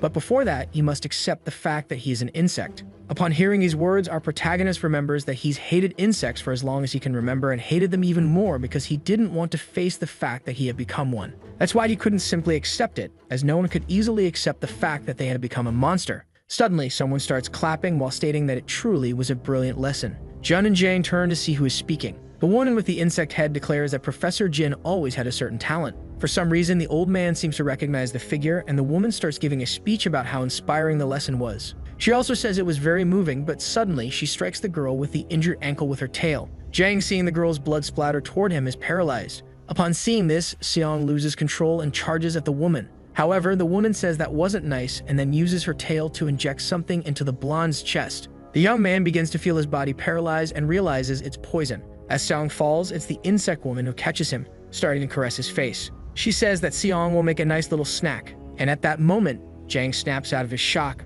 wondering what is happening. The woman declares that she already fed someone with the student along the way, but apparently, he had a very demanding appetite. Upon hearing this, our protagonist begins to feel a crushing pressure and thinks that it's happening again. He sees the mantis arm piercing Professor Jun, and the boy thinks that the same sensation from that day at the cinema is happening again. The same images and feelings of helplessness are overwhelming him. And watching his professor collapse unconscious, Jang declares that even the same kind of shivers are hitting him. Once again, Su-chan sees that psychopathic mantis with a terrifying expression, stating how happy he is to see his prey. And finally, Jang concludes that he recognizes that feeling is absolute fear. Feeling the crushing pressure, Park thinks that the mantis seems different compared to the day at the cinema. She assumes the insect has likely recovered after feeding, so the insect woman tells the assassin that it's enough and that they need to leave. The mantis picks up Seong in his arms, and before leaving, the insect woman bids farewell to the people present. Before departing, she asks Ji to take care of himself and hopes they meet again. Finally, as she removes her insect mask, she calls the old man "Dear Professor." Park tries to stop her from escaping, but her professor grabs her arm, telling her to stop. The man says that they are too dangerous and she cannot fight strangers without the nest's permission, and they should wait for the school to handle it. Heejin shouts that this is not the time to worry about rules since they could lose the chance to save their friend. The girl also says that if they arrive too late, Seong might not be alive anymore. However, Jun counters that school rules must be followed, and as long as Park is a student of the nest, there's nothing she can do. Defying this, Jang activates his wings and flies above Jun. The boy says, just to clarify, that his professor had said he would be expelled if he lost the bet. So he doesn't need to worry about the stupid rules anymore, as he's no longer a student there. Without hesitation, Su-chan flies in the direction his friend was taken, ignoring whatever his professor had to say. As he flies, the boy reflects that he froze out of fear of the mantis and just stood there watching as they took Seong away. Jang comments that his friend wasn't perfect, but was incredibly kind. And yet, he had let him down by allowing fear to take control of his body. Now everything depended on him, so he had to capture those insects. Jun, seeing that his student has left, calls the boy a stupid idiot and remarks that he taught him how to flee, not how to fight. In his thoughts, he explains that survival is never guaranteed for any creature in a world where the strong eat the weak, because even an insect has its predator. That was what he was trying to teach, as Jang should know how to run away from an opponent he couldn't defeat. The worst part is that for dragonflies, mantises are the worst kind of opponent. They are literally their natural enemy. Back with our protagonist, the boy is closing in on his enemy, but the assassin notices and says it was a good attempt, but not good enough. The man then turns in Jang's direction, stating that he sensed the boy approaching from a kilometer away. Jang narrowly dodges an attack from the mantis, and in his head, he can only tell himself that there's nothing to fear. Still, the boy admits he stands no chance against the sharp claws of his enemy, so his plan is to keep his distance in the air. And when the time is right, he'll strike his opponent. After dodging a certain blow, the boy manages to slip in and land a solid punch on the assassin's jaw. However, the man with a terrifying expression seems unfazed and comments that it didn't hurt. With his hand throbbing in pain and injured, Jang pulls away from the fearsome creature. The young man notes that the mantis's skin is as hard as stone, and at that moment, the assassin explains that his exoskeleton is now functioning since he's finally fed. He then imposingly declares that Su-chan will be his snack for the journey. Seeing that psychopath coming toward him, the boy realizes that with just one punch, he felt in his bones that he could never defeat this monster. Trying to defend himself in any way possible from the mantis attacks, Su-chan says that even if he can't, he'll try even if it results in his death. The insect woman urges the mantis to hurry and kill the dragonfly since they need to leave. Seong, who is unconscious, is having a strange dream, hearing someone calling his name and wondering who it is. The boy remembers a moment when he was bullied by some thugs. However, once again, a voice calls out, telling him to wake up, and the boy awakens. We see that the one calling him is Jang, who is completely wounded from his fight with the mantis. Seong, who is paralyzed, begins to wonder what was happening right in front of him. Seeing this, the insect woman can't believe that the boy had already recovered from the effects of the poison and supposes that he probably has some kind of super strength ability. Without mercy, the woman declares that she will personally kill Cha, as dead or alive, he's still just a pile of flesh. As the stinger comes toward him, the blonde can only think that his body is still numb, which is why he can't move. Before he can witness his friend's death, Jang intervenes, taking the hit from the wasp's stinger. He says he'll buy some time and asks his friend to run away immediately. Seeing his friend bravely fighting against those people, Seong wonders how a rookie could throw himself into danger like that just to save a stranger. Shahai remembers the previous day when he had a conversation with Jang about the boy saving Park and that girl at the cinema. Seong assumes that Su-chan liked them. The blonde tells his friend that it's not common for someone to help a random stranger like that. Then our protagonist explains that he's not sure why he did it, and even though he didn't receive any thanks, he never regretted it. Back to reality, the blonde sees the mantis about to finish off Jang, and remembering that his friend said he saved those people because it was the right thing to do, he feels inspired. Seong makes a decision. He grabs Su-chan by the collar of his jacket and begins running insanely fast, fleeing the scene. The insect woman, seeing this, wonders how that person got away so quickly. The mantis, watching the scene, realizes that Seong was leaping several meters in a single step. Then the narrator explains that grasshoppers are often portrayed as lazy creatures and katydids are commonly mistaken for grasshoppers. However, none of them are lazy, and katydids are particularly diligent predators, as both species possess the long, fast hind legs of the Orthoptera order. They use these legs to jump while hunting their prey, and a single kick from these legs propels a katydid high into the air, easily jumping distances 10 times the length of their bodies, and that's what was happening now. As Seong carries his friend away, he asks Jang if getting his butt kicked like that was his definition of doing the right thing. With a smile, the boy declares that Su-chan is the biggest fool he's ever known. Back with the predators, the insect woman tells the mantis that it's no use chasing them anymore and that they should leave. The psychopath replies, no, thinking that he can still smell his prey nearby and for some reason, he can still track them. He even realizes that for some reason, the two aren't running away. A few meters ahead, now safe, Seong asks if Jang really wants to go back and fight the mantis, wondering if he's lost his mind. The boy states that when you meet an opponent you can't defeat, you have to flee, and Su-chan is too injured to fight. However, our protagonist responds that he knows that monster isn't like those idiots from the lake.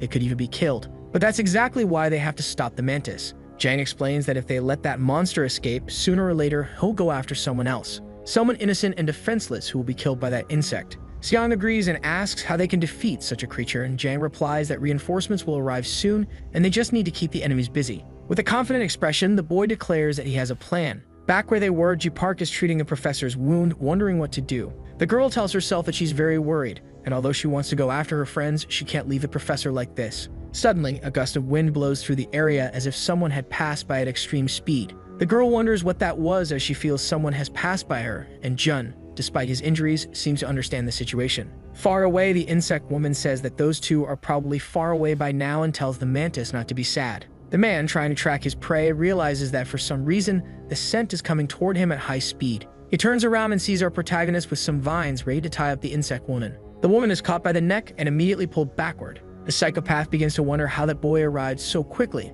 and asks what trick Jang had up his sleeve. In the blink of an eye, Su-chan manages to tie the insect woman to a treaty so she can't interfere. Before the mantis can ask anything, Jang charges at him, kicking his chin. Taking the hit, the mantis tells his enemy that it still isn't enough to hurt him. With his leg aching, Jang thinks that this guy is too tough and that he needs to find a way to deal some damage. However, before Su-chan can think further, the psychopath quickly prepares to attack him. As he slashes multiple times toward his prey, a man declares that he's the strongest predator in the food chain and that no insect can defeat him. During this, we see Jang's plan, which involves distracting the mantis by flying around him to keep him occupied. This is where Seong's legs come in, as the boy would run as fast as he could and bring that thing. And at that moment, the cricket kicks something toward Jang. Back where Park is, Jin is complaining that someone took something and the girl is confused, trying to understand what he's saying. The old man states that he'll let it slide for now since he never thought they would grab it right under his nose. Back at the battle, our protagonist flies into the sky and grabs the object Seong had kicked. Cha-hai, out of options, says that he got the object his friend asked for.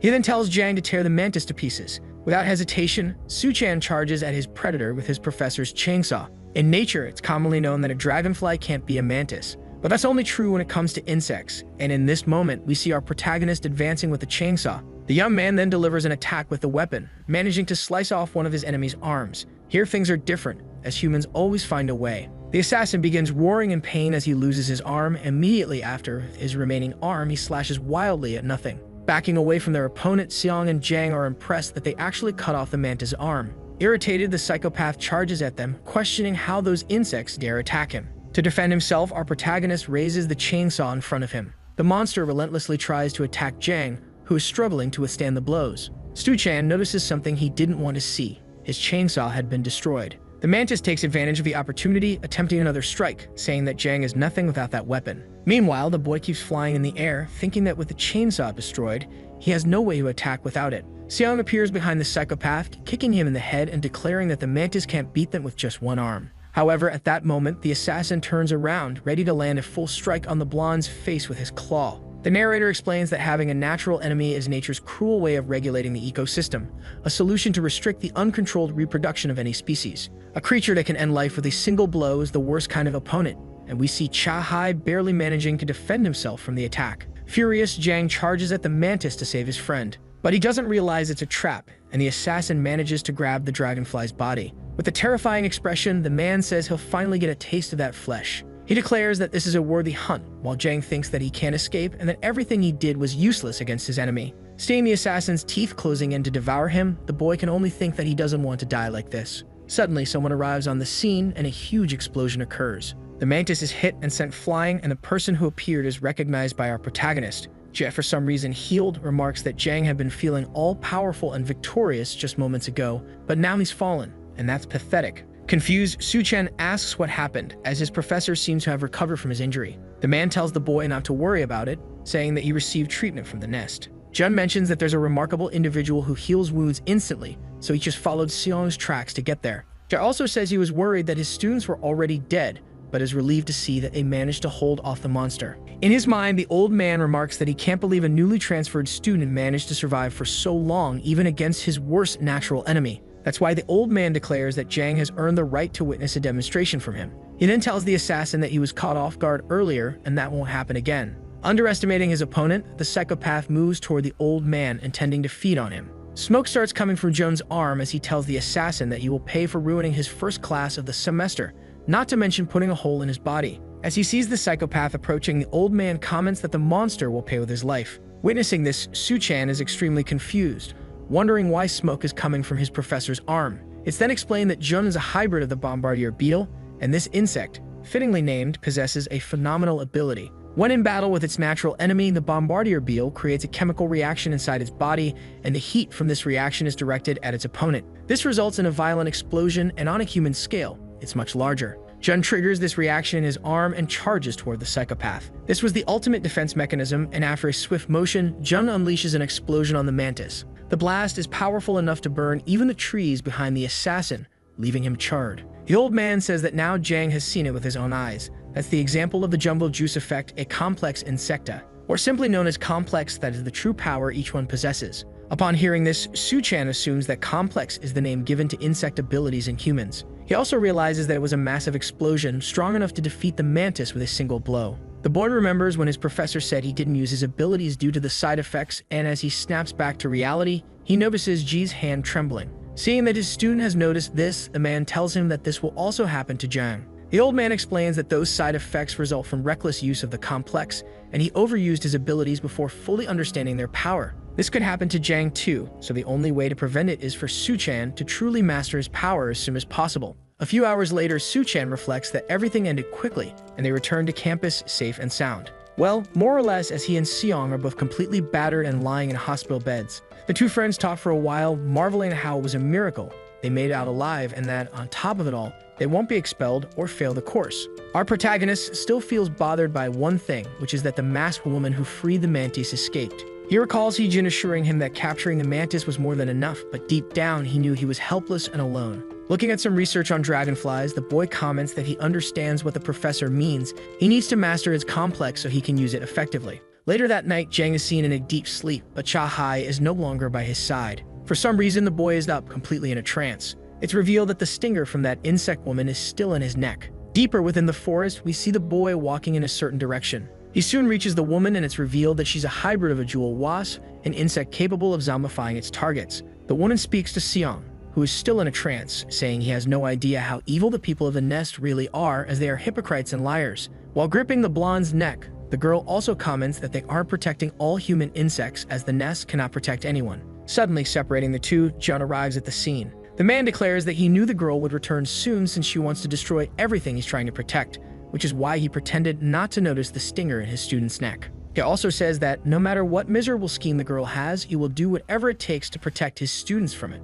That's why he hopes he can knock some sense into his former student, Gaeun Sin. During this event, it's revealed that someone is watching from the bushes. Our protagonist, who is hiding, thinks to himself that he followed Seong there because he was worried, as his friends seemed to be sleepwalking. But watching that scene, he didn't understand what was happening. Jin comments to his former student that it has been a long time, approximately 5 years, since she left the field. Jang, seeing this, realizes that the woman was probably a former student of the nest. Gaeun Sin, with a strange expression, says that she knows her professor didn't come there just to chat. The woman remarks that it wasn't the perfect moment for them to have a conversation. While stretching, the old man says he was just trying to be polite with a former student of his, but since she wanted it, they could get straight to it, and suddenly, the man begins using his complex. He creates an explosion aimed at the woman, but she barely manages to dodge it. The man comments that his student will return with him to the nest after gaining some sense. Sin mocks her professor, saying it's much better this way since he's being honest, but even so, he's being a bit rough. Irritated, Jun questions how she had the audacity to say that after killing 2 students and 8 nest staff members. As he charges toward the woman, the man states that she better have a great reason for doing such things. He unleashes his complex against her once more. This time, however, his ability hits some trees, shattering them to pieces. In the air, the woman says her professor shouldn't be so upset over such trivial matters. And just as she's about to strike him with her stinger, she declares that she's only getting started. Jay manages to turn and defend himself from the attack immediately. The woman, as a defense, backs away from the man. Suddenly, another person arrives on the scene, declaring that it's enough. It's revealed that this person is Professor Meh. The man says it's a pleasure to meet Miss Sin. However, he adds that she's caused enough trouble already, and nest security will arrive at any moment, meaning she's in danger. Jun questions what Professor Mei is saying, and the man whispers that the woman is working for someone she calls boss. He suggests that it would be smarter to let her go and follow her tracks to find the real culprit, since she's capable of causing more casualties. Sin begins to hear multiple people approaching and realizes she should retreat at that moment. So Gaeun warns Ma and Jun not to forget, as the next time she's there, she will kill each one of them. Finally, the woman says goodbye and several soldiers arrive on the scene to put out the fire. Jai and Mei sigh in relief that no more casualties occurred. Professor Mei comments to his colleague that he understood Sin was his student, but he shouldn't have come there with those injuries. The man says that nest security will follow Miss Sin, so they should leave and return to campus. However, the professor states that Jun should first have a conversation with his current student. It's then revealed that Suchan is carrying Seong and reveals his presence to the professors. As they walk back to the nest, our protagonist asks if Seong will be okay, and Jun replies that he will. An awkward silence falls over the group for some reason during a trip. The old man breaks it, telling his student he would appreciate it if he could keep what he saw earlier a secret. Jun comments that Gaeun Sin was once his student, and that she left the school after a certain incident 5 years ago. The man also says that he hadn't heard about her until that day, but it seems Sin has returned to destroy the nest and its students. Jay states that the students will panic if they find out about her, so he'll reveal it at the right time. However, Suchan responds that he can't do that for free. He steps in front of his professor and says that, in exchange for keeping the secret, he wants to learn how to master his complex. The young man states that he has thought a lot about what his professor said about accepting the fact that he's an insect and how he needs to stop being disgusted by it. Suchan says he doesn't think it will be easy, but he felt utterly useless watching the villains take Seong away without being able to help.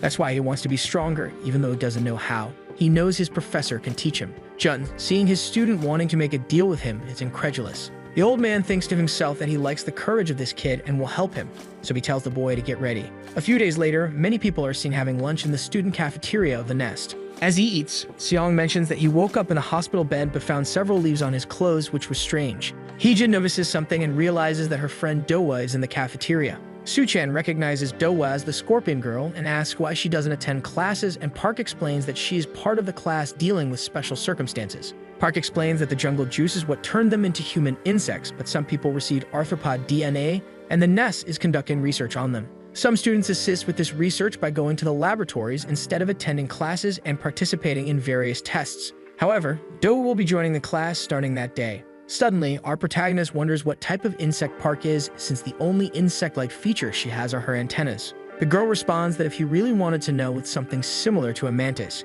Hearing this, our protagonist shudders. He thinks to himself that he isn't surprised considering how strong she is. At that moment, Dowa approaches their table. Kicking Seong, she announces that she's back. Taking the seat where the blonde was sitting, the girl comments that starting from that day, group projects are officially back.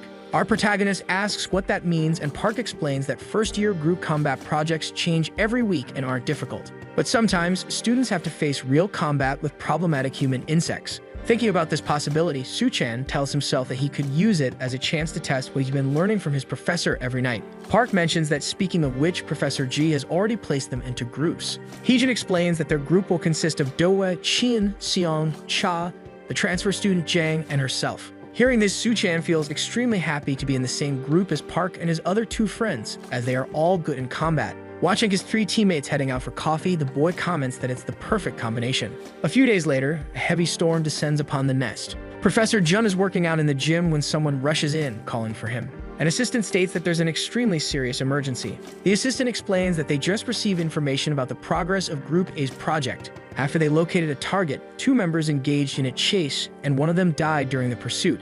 It's then revealed that Group A is our protagonist group. Before this incident occurred in the classroom, Professor G was explaining the group project. Jun states that the group's objective is to leave the Nest campus and locate cans of power killers, or as they call it, jungle juice, and bring them back. Upon hearing this, our protagonist is quite surprised. Professor G continues his explanation, stating that they need to recover what caused the creation of human insects. J also explains that the pesticide that came out of nowhere with the slogan jungle juice wasn't a success due to limited marketing, but it did have a sizable consumer base. The Nest wasn't able to locate the company that produced it, but it was distributed by a small company called Natural Life, which went bankrupt shortly after selling the pesticide. As a result, everything about it remains a mystery.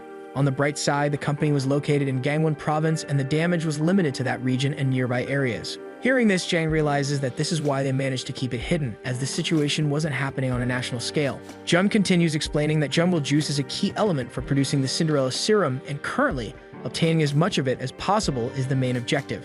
Finally, the professor says they will have 1 week to search throughout Gangwon and find jungle juice, and any team that finds a vial will receive a perfect score. Chaos ensues in the classroom as everyone knows it's nearly impossible because jungle juice is extremely rare. On the other hand, Suchan thinks that since they're offering a perfect score to anyone who finds it, it must indeed be difficult. Jia then orders everyone to spread out and join their respective groups. Walking through the city, Jang wonders if it's okay for Seong and Dowa to separate from them. Park explains that it's more efficient if they work in 2 teams, and the real question is where they would find the jungle juice. She states that since all the jungle juice was collected from normal places years ago, it would have to be in a very specific location to find any. For some reason, our protagonist is extremely confident, claiming that getting the perfect score and becoming the best student will be easy. The boy grabs his friend's hand and starts running, mentioning that he knows a place where they might find it. They arrive at an apartment, and he explains that the can he used in middle school, although what scared him, was kept because he thought he might need it. Suddenly, the boy opens the door to the house, but is shocked by what he sees. For some reason, the entire place is a mess. He starts wondering why his home is like that, and Park asks if he was robbed. Frantically searching, the boy starts panicking because the insecticide can should have been there. Opening a drawer, he realizes it's not where he left it. Desperation takes over Jang, but Park tries to calm him down, reassuring him that they'll keep looking and will find it elsewhere. Suchan gets an idea and suggests that they check at his friend's house, as she also used the can. However, for some reason, Park lowers her head and says they don't need to go to her house. As she steps out the front door, she suggests they try searching in the city, and Jang agrees. Confused, the boy wonders what that reaction was about and if he had said something wrong. Jang and Park, with no other options, start searching the internet for clues about the jungle juice. Even in stores, nobody seems to know anything about the pesticide. In a desperate attempt, Jang tries to fake a jungle juice can but is stopped by Park. After a while, as they drink Coca-Cola, our protagonist comments that they haven't even found a single clue. He asks Park where they are supposed to find it, and Heejin explains that jungle juice has always been difficult to find, which is why the Cinderella serum is so hard to make. Feeling completely defeated, Jang laments that he will never be able to graduate as the top student and wonders who could have taken the jungle juice from his home. Confused, Park asks Su-chan why he is so focused on getting rid of his wings. The boy remains silent, but still puzzled. Heejin asks if it's because of his girlfriend, the girl he saved at the cinema. After nearly spitting out his drink, the boy denies it and starts thinking about Maihee. Recalling her gentle face, he falls silent for a moment. Finally, he declares that Maihee isn't his girlfriend and that he simply wants his university life and everything he lost back. He just wants to be normal. The boy mentions that even though Maihee distanced herself and called him a monster, he doesn't think she's a bad person, considering she almost died at the hands of a hybrid too. Park responds that he's a big, strong guy, and if she were him. However, before she can finish her sentence, Jang thanks her for saving him. He explains that if he hadn't seen Heejin that day, he would have given up on everything right then and there, and thanks to her, he found a purpose. Embarrassed, the boy starts stumbling over his words. Park is extremely pleased by those words and remains silent for a moment.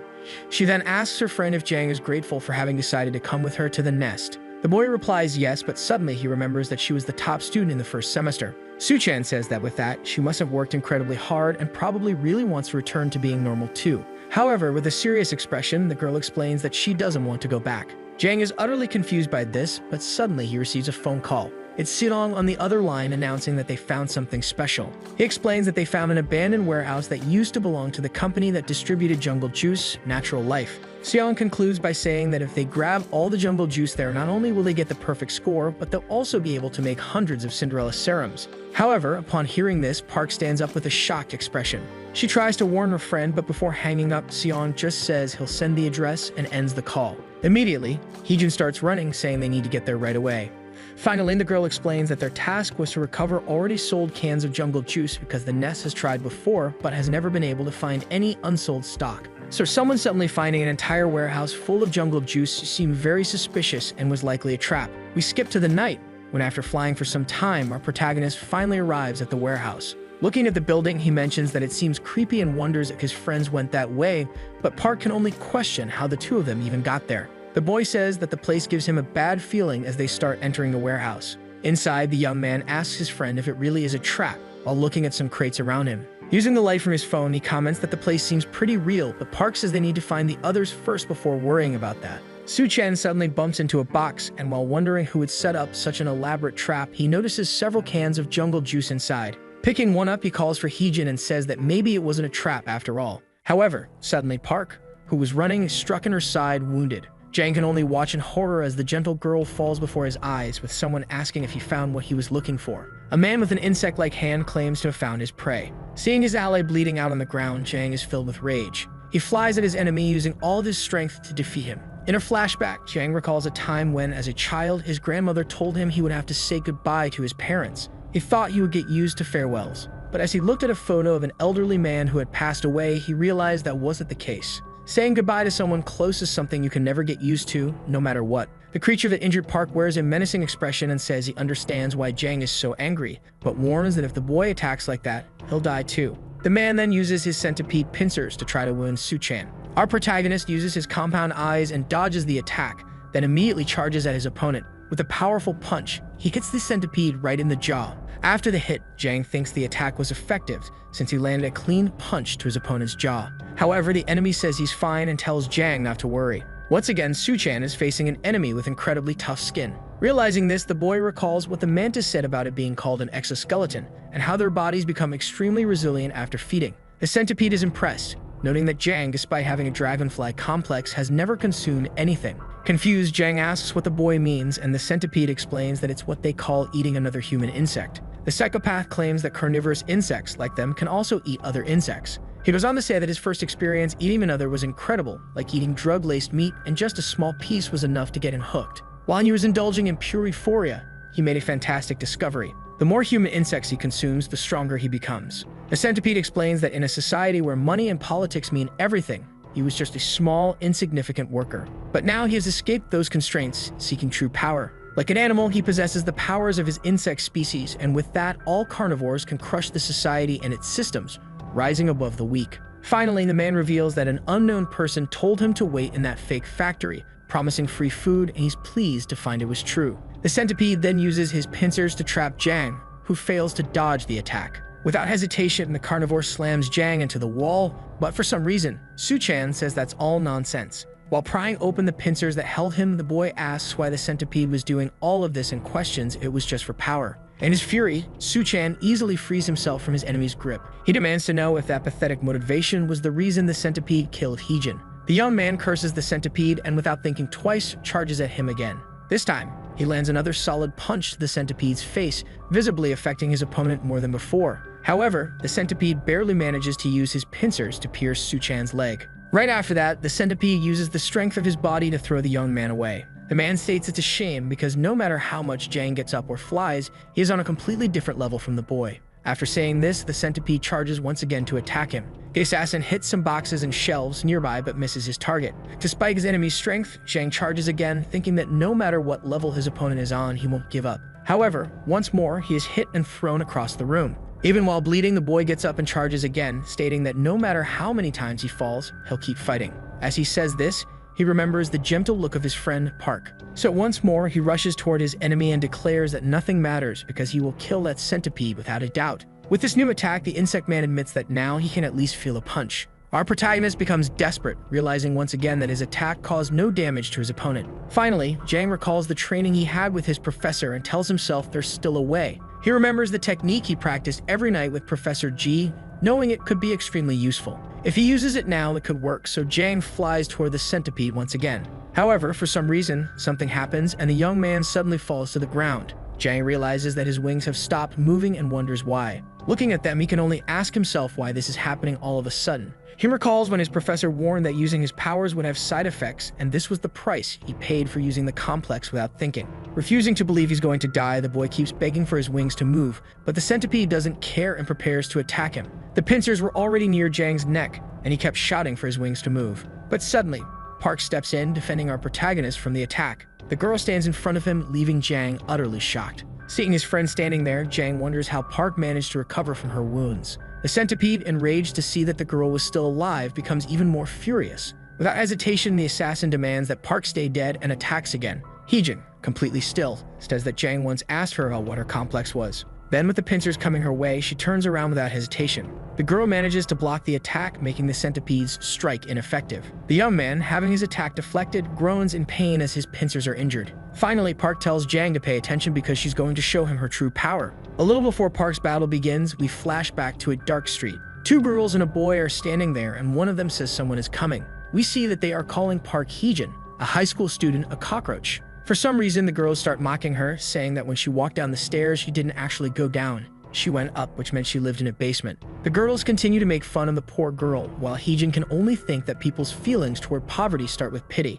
After pity, it turns into discrimination and everyone begins mocking you for your financial situation. The boy with the teenage girls tries to take a photo of Park to ridicule her throughout the school, and that discrimination evolves into disgust. However, suddenly someone comes from behind the boy, kicking him in the head. The girls are shocked by the scene, and the boy who kicked the bully apologizes, saying that it's a habit of his to stomp on bugs. Watching that, Park thinks that despite all the disgust people felt toward her for being poor, everything was fine because she had her older brother. Heejin and Jungjin lived in a basement, so it was common for Park to come home from school and find cockroaches. One day, this happened again. The girl screamed upon seeing the insect, alerting her brother, who woke up in a panic. Frantically, he ran with pesticide in hand and asked his sister what was going on. After hearing her reply, Jungjin assured Heejin not to worry as he tried to get rid of the bug with the spray. However, the siblings realized that the spray had run out, leading to panic. Chaos ensued throughout the house, and a cockroach hunt began.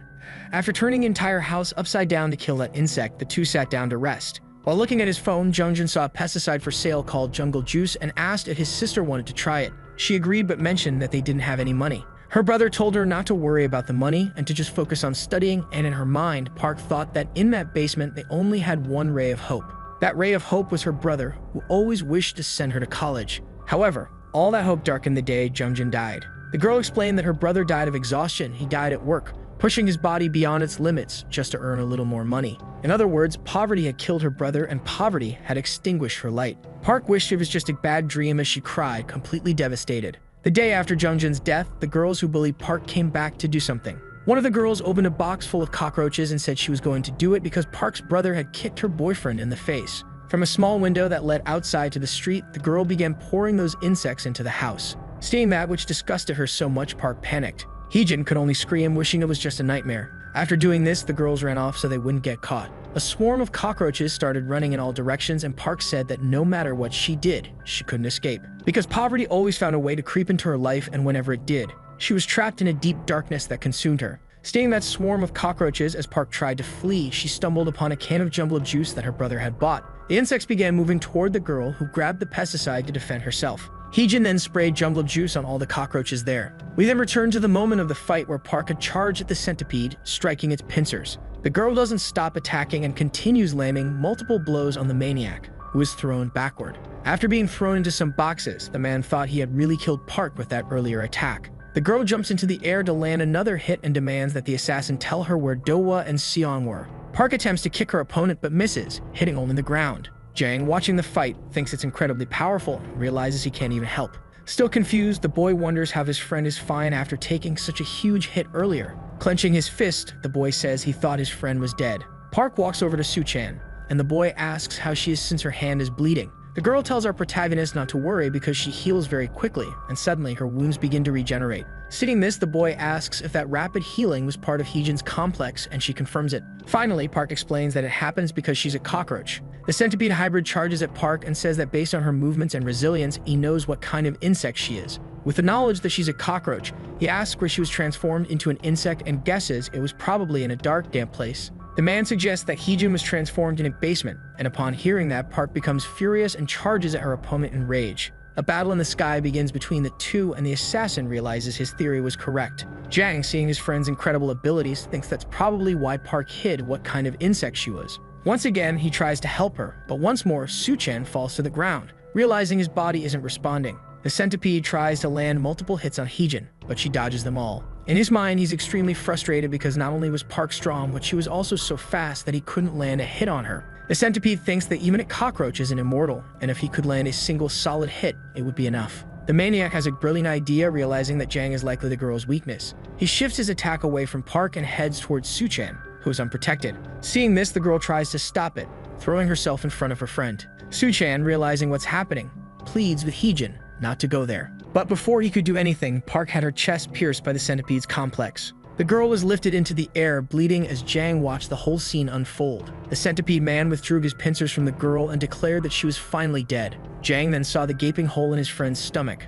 Without strength, Heejin fell in front of her friend, blood spilling everywhere. The assassin told Suchan not to be sad, as Heejin would have died anyway, even if she weren't a human-insect hybrid. After all, this society wasn't a place where the poor could survive. After saying that, the psychopath began to sense a green energy, shocked by something. He saw that our protagonist's wings were glowing intensely, and rage was radiating from the boy's entire body. Seeing this immense power emanating from Jang, the assassin could only wonder what it was. He noticed that the boy's wings were glowing and wondered if it was part of his complex, since Jang hadn't used that ability before. The man also noted that Suchan had claimed never to have consumed anyone before, but it seemed like the boy had evolved after Park's death. Then the man speculated that there were ways to evolve without consuming someone. With a maniacal expression, he stated that it was fascinating as predators get different nutrients depending on who they consume. And if he devoured Jang right now, something incredible would happen. So without hesitation, he once again used his pincers to try to attack the boy. However, in the blink of an eye, Suchan appeared in front of his enemy, ready to strike him. Before the centipede could even react, our protagonist landed a solid punch right to his face, sending him flying far away. The carnivorous insect was once again thrown against the shelves, toppling several boxes in the process. The impact covered the entire place in dust. As he collided with the wall, the centipede groaned in pain, thinking that the direct attack had been incredibly powerful. Before he could even formulate a plan, Jang appeared in front of him once again, angrier than ever. The man stated that using jungle juice turns someone into a monster stronger than any human, but that they usually retain their human intelligence and rationality. But now his opponent seemed entirely different. Consumed by rage, all Suchan could say was kill or be killed. The boy even muttered the words eat or be eaten. Without thinking about anything else, the young man kept repeating those phrases while the centipede realized that the boy no longer seemed to have a shred of humanity left. Realizing he was likely to be defeated, the man started trembling and sweating with worry. Without hesitation, our protagonist grabbed the centipede's arm, lifted him into the air, and yanked him toward himself. He immediately grabbed the man's face. He slammed him into the floor, scattering the centipede's teeth all over. Seeing an opportunity, the carnivorous insect told Jang he should watch his back and then used his pincers to try to capture him. However, in an almost animalistic way, the boy turned and bit into his opponent's complex. The narrator explained that the dragonfly's arsenal doesn't consist solely of its wings and compound eyes. Another one of its weapons is its jaws, which are equipped with sharp teeth designed to pulverize its prey. Su-chan used his complex's serrated jaws and managed to rip off part of the centipede's pincers. Desperate, the assassin could only wonder where all this power in the boy had come from. In a flashback, we see Jun telling his student after a training session that if he continued to train that way, he would experience fewer side effects when using his power. The man explained that an insect's defense mechanism is how they respond to threats. Humans have both animal instincts and human reason in balance at all times, so Jang would have to break that balance and lean more on his animal instincts. Finally, Jun stated that those with a complex or potential insect power could wield immense power in situations that threaten them, and that is the defense mechanism. However, it's difficult to control this instinct because you don't just let instinct take precedence over reason. You give it full control or abandon your human rationality. And with that, Jang's complex would inevitably consume him. Realizing that rationality no longer applied to his opponent, the centipede thought this guy was different. The man stated that for years he had always been in a constant pursuit of power, hunting prey after prey. But on this day, he had chosen the wrong prey. While the psychopath thought the distance between them was too great, the only thing our protagonist did was start tearing apart his enemy's entire arm. Like an enraged animal, the boy, without any mercy, continued to torture the centipede man. Using his hands or his sharp jaws, all he did was destroy. This went on for a while, and the massacre continued, with only the screams of a helpless carnivore echoing. After leaving the enemy practically in pieces, the centipede man began to beg for forgiveness. Even so, Jang no longer cared. Consumed by rage, he lifted the man by his hair. Before he could finish off his enemy, he was struck by something. Someone appeared on the scene, and Su-chan fell to the ground, unconscious. A person holding a strange liquid-like object in his hand stated that things had gone too far. He remarked that they couldn't let the prey eat the hunting dog and immediately began coating Jang's entire body with a strange substance. This individual commented that they had created a hunting arena to raise the centipede man to join the pack, but it seemed he was completely useless. However, they hadn't expected to witness another special case like Sin Gayan. The stranger crouched down, grabbing Jang by the hair, saying the boy also came from the nest. With a sinister expression, he told the unconscious boy that he wanted him.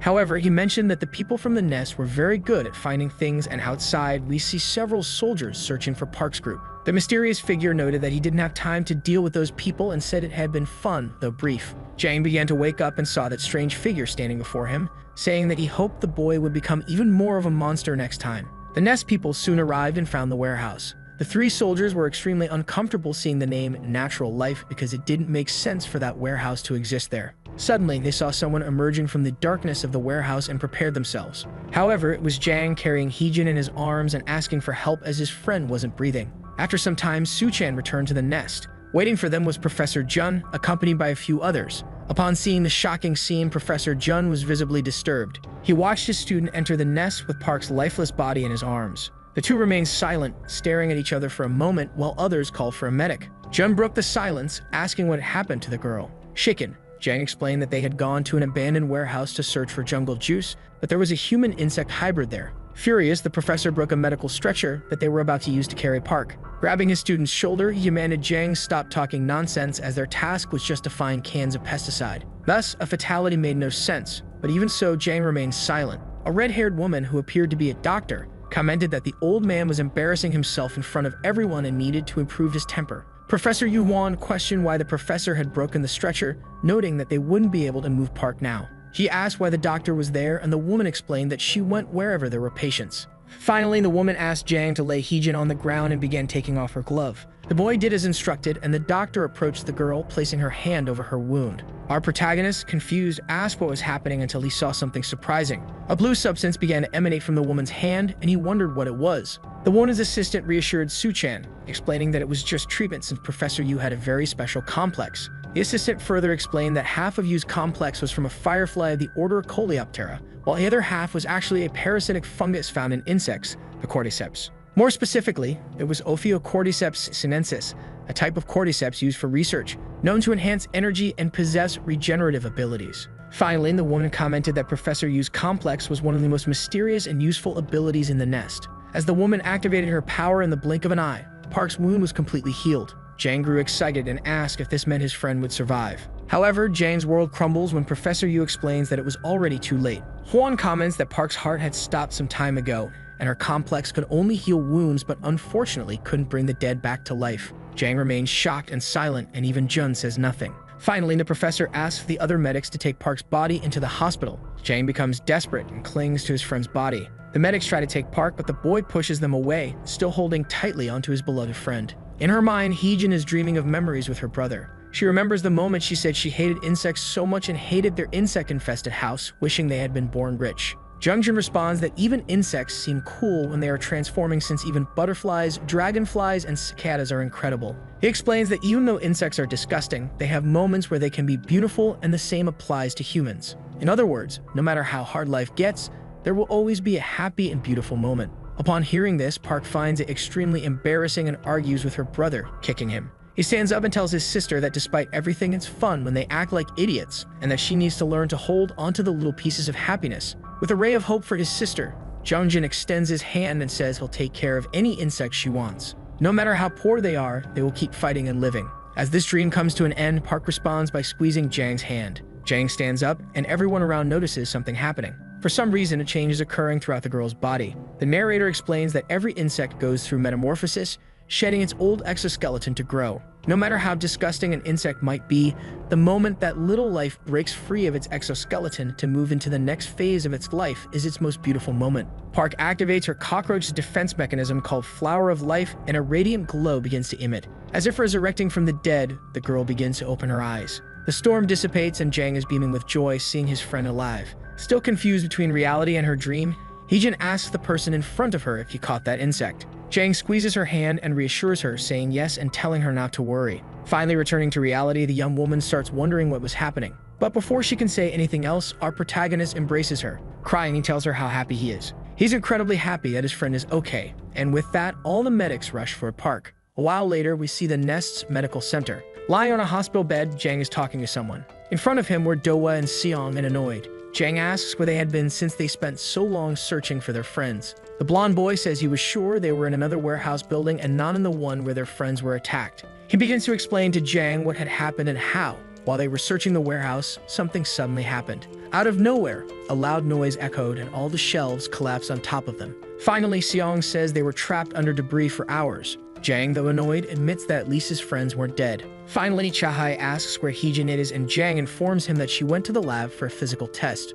Seong sits next to Suchan, saying it sucked because all that jungle juice was fake, but Jang responds that they still had time. Confused, the boy asks how his friends found that warehouse as it was hidden in the mountains. Seong explains that they got the information from an unknown person who had a strange style. White hair with purplish tones and a weird piercing. Elsewhere, we see a dog barking at that same person who met our protagonist at the end of the battle enters a place. A person dressed as a doctor says they are always puzzled by how their boss manages with that thing and still doesn't drown. The assistant asks how it went, and the mysterious person explains that someone made a mess with the centipede man, and it was strange how the nest was so lucky with talents. Suddenly, the unknown figure pops the water bubble around their head, freeing themselves. The doctor says it seemed like there was someone the master wanted to bring there and finally calls the young man creator, to which the man confirms the theory. The white-haired man asks his friend to contact the two they planted in the nest, the ones they lent to Gaean. However, the assistant replies that Gaean had killed the aquatic insect that belonged to them, but still the other one was well hidden among the first-year students there.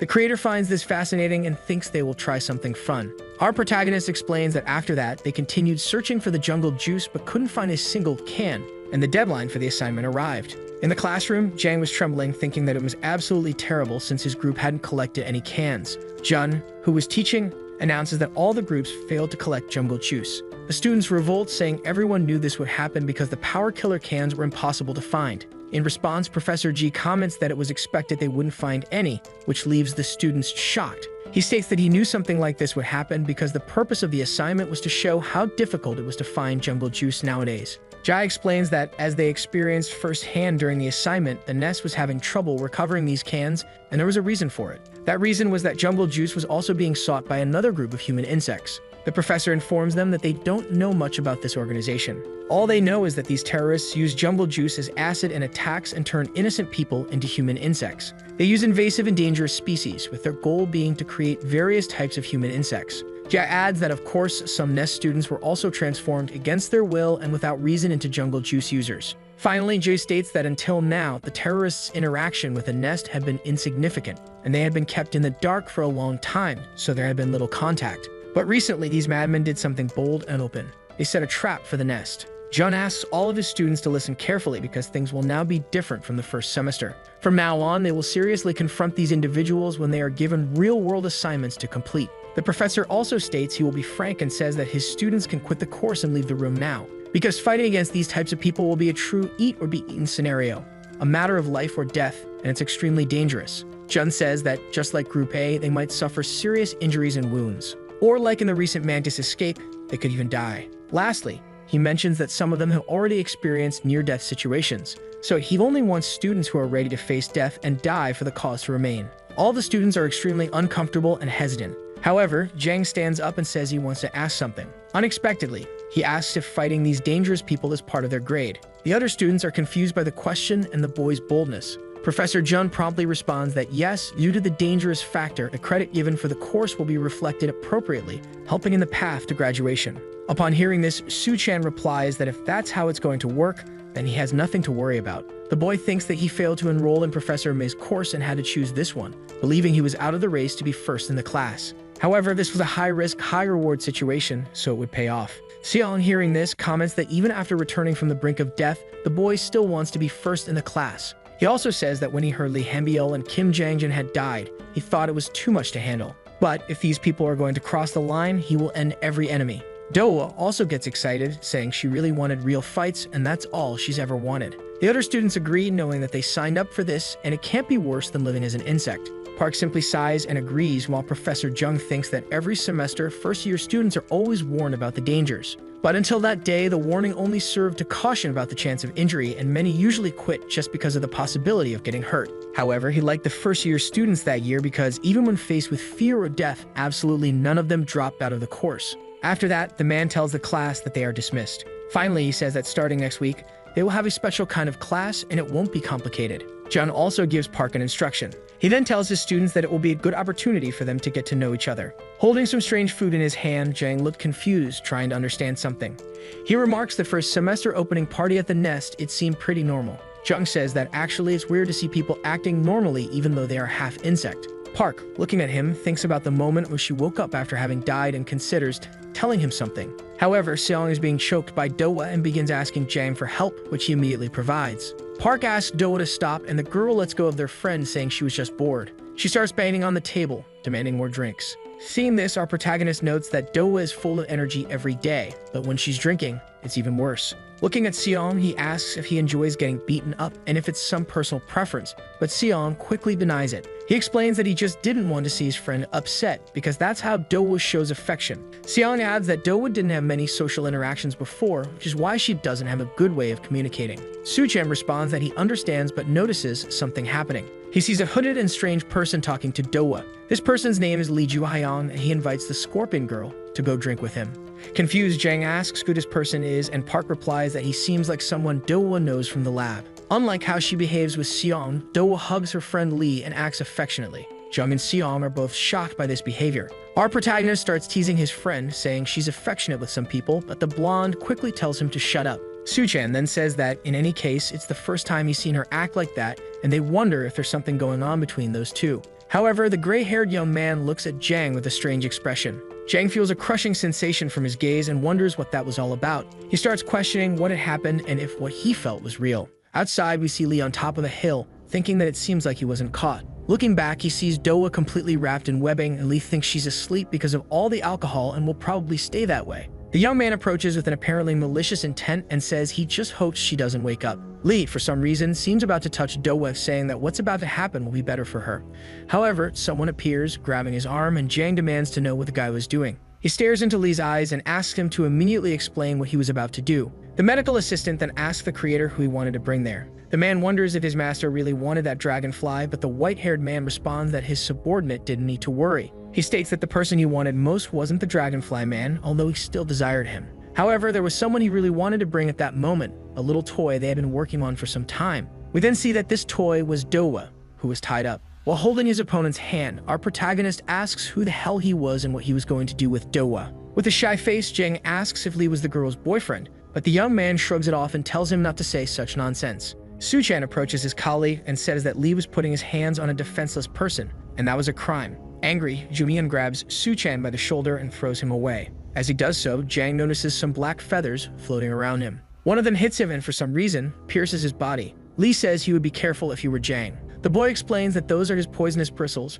revealing that he was a Goliath tarantula hybrid. Junhyun states that he's going to take Doa because everyone deserves a special place and that she shouldn't be there. Finally, he says that Doa will never return to the nest. Suchen in this situation assumes that the boy in front of him wasn't a student there. Seeing that his warnings were ignored, the only thing the boy does is look at our protagonist with an expression of disdain. Without hesitation, Lee charges at Jang like a beast. Seeing his enemy coming at him, Jang thinks that last time he overdid it and couldn't do much. But now it was different, so he activates his dragonfly wings. Without a second thought, he flies into the air, escaping Lee's attack. In the air, he says that now he just needs to keep his distance, and when he sees an opening, he'll grab Doa and get out of there. Clearly irritated, Junhyun says Jang should have left while he had the chance. The boy begins using his tarantula defense mechanism and several bristles shoot from his back, and instead of just floating in the air, they are fired like bullets at Suchen. While defending himself from the attack, Jang can't understand how his opponent managed to fire those bristles like that. Suchen says there are so many of them that he couldn't dodge them all,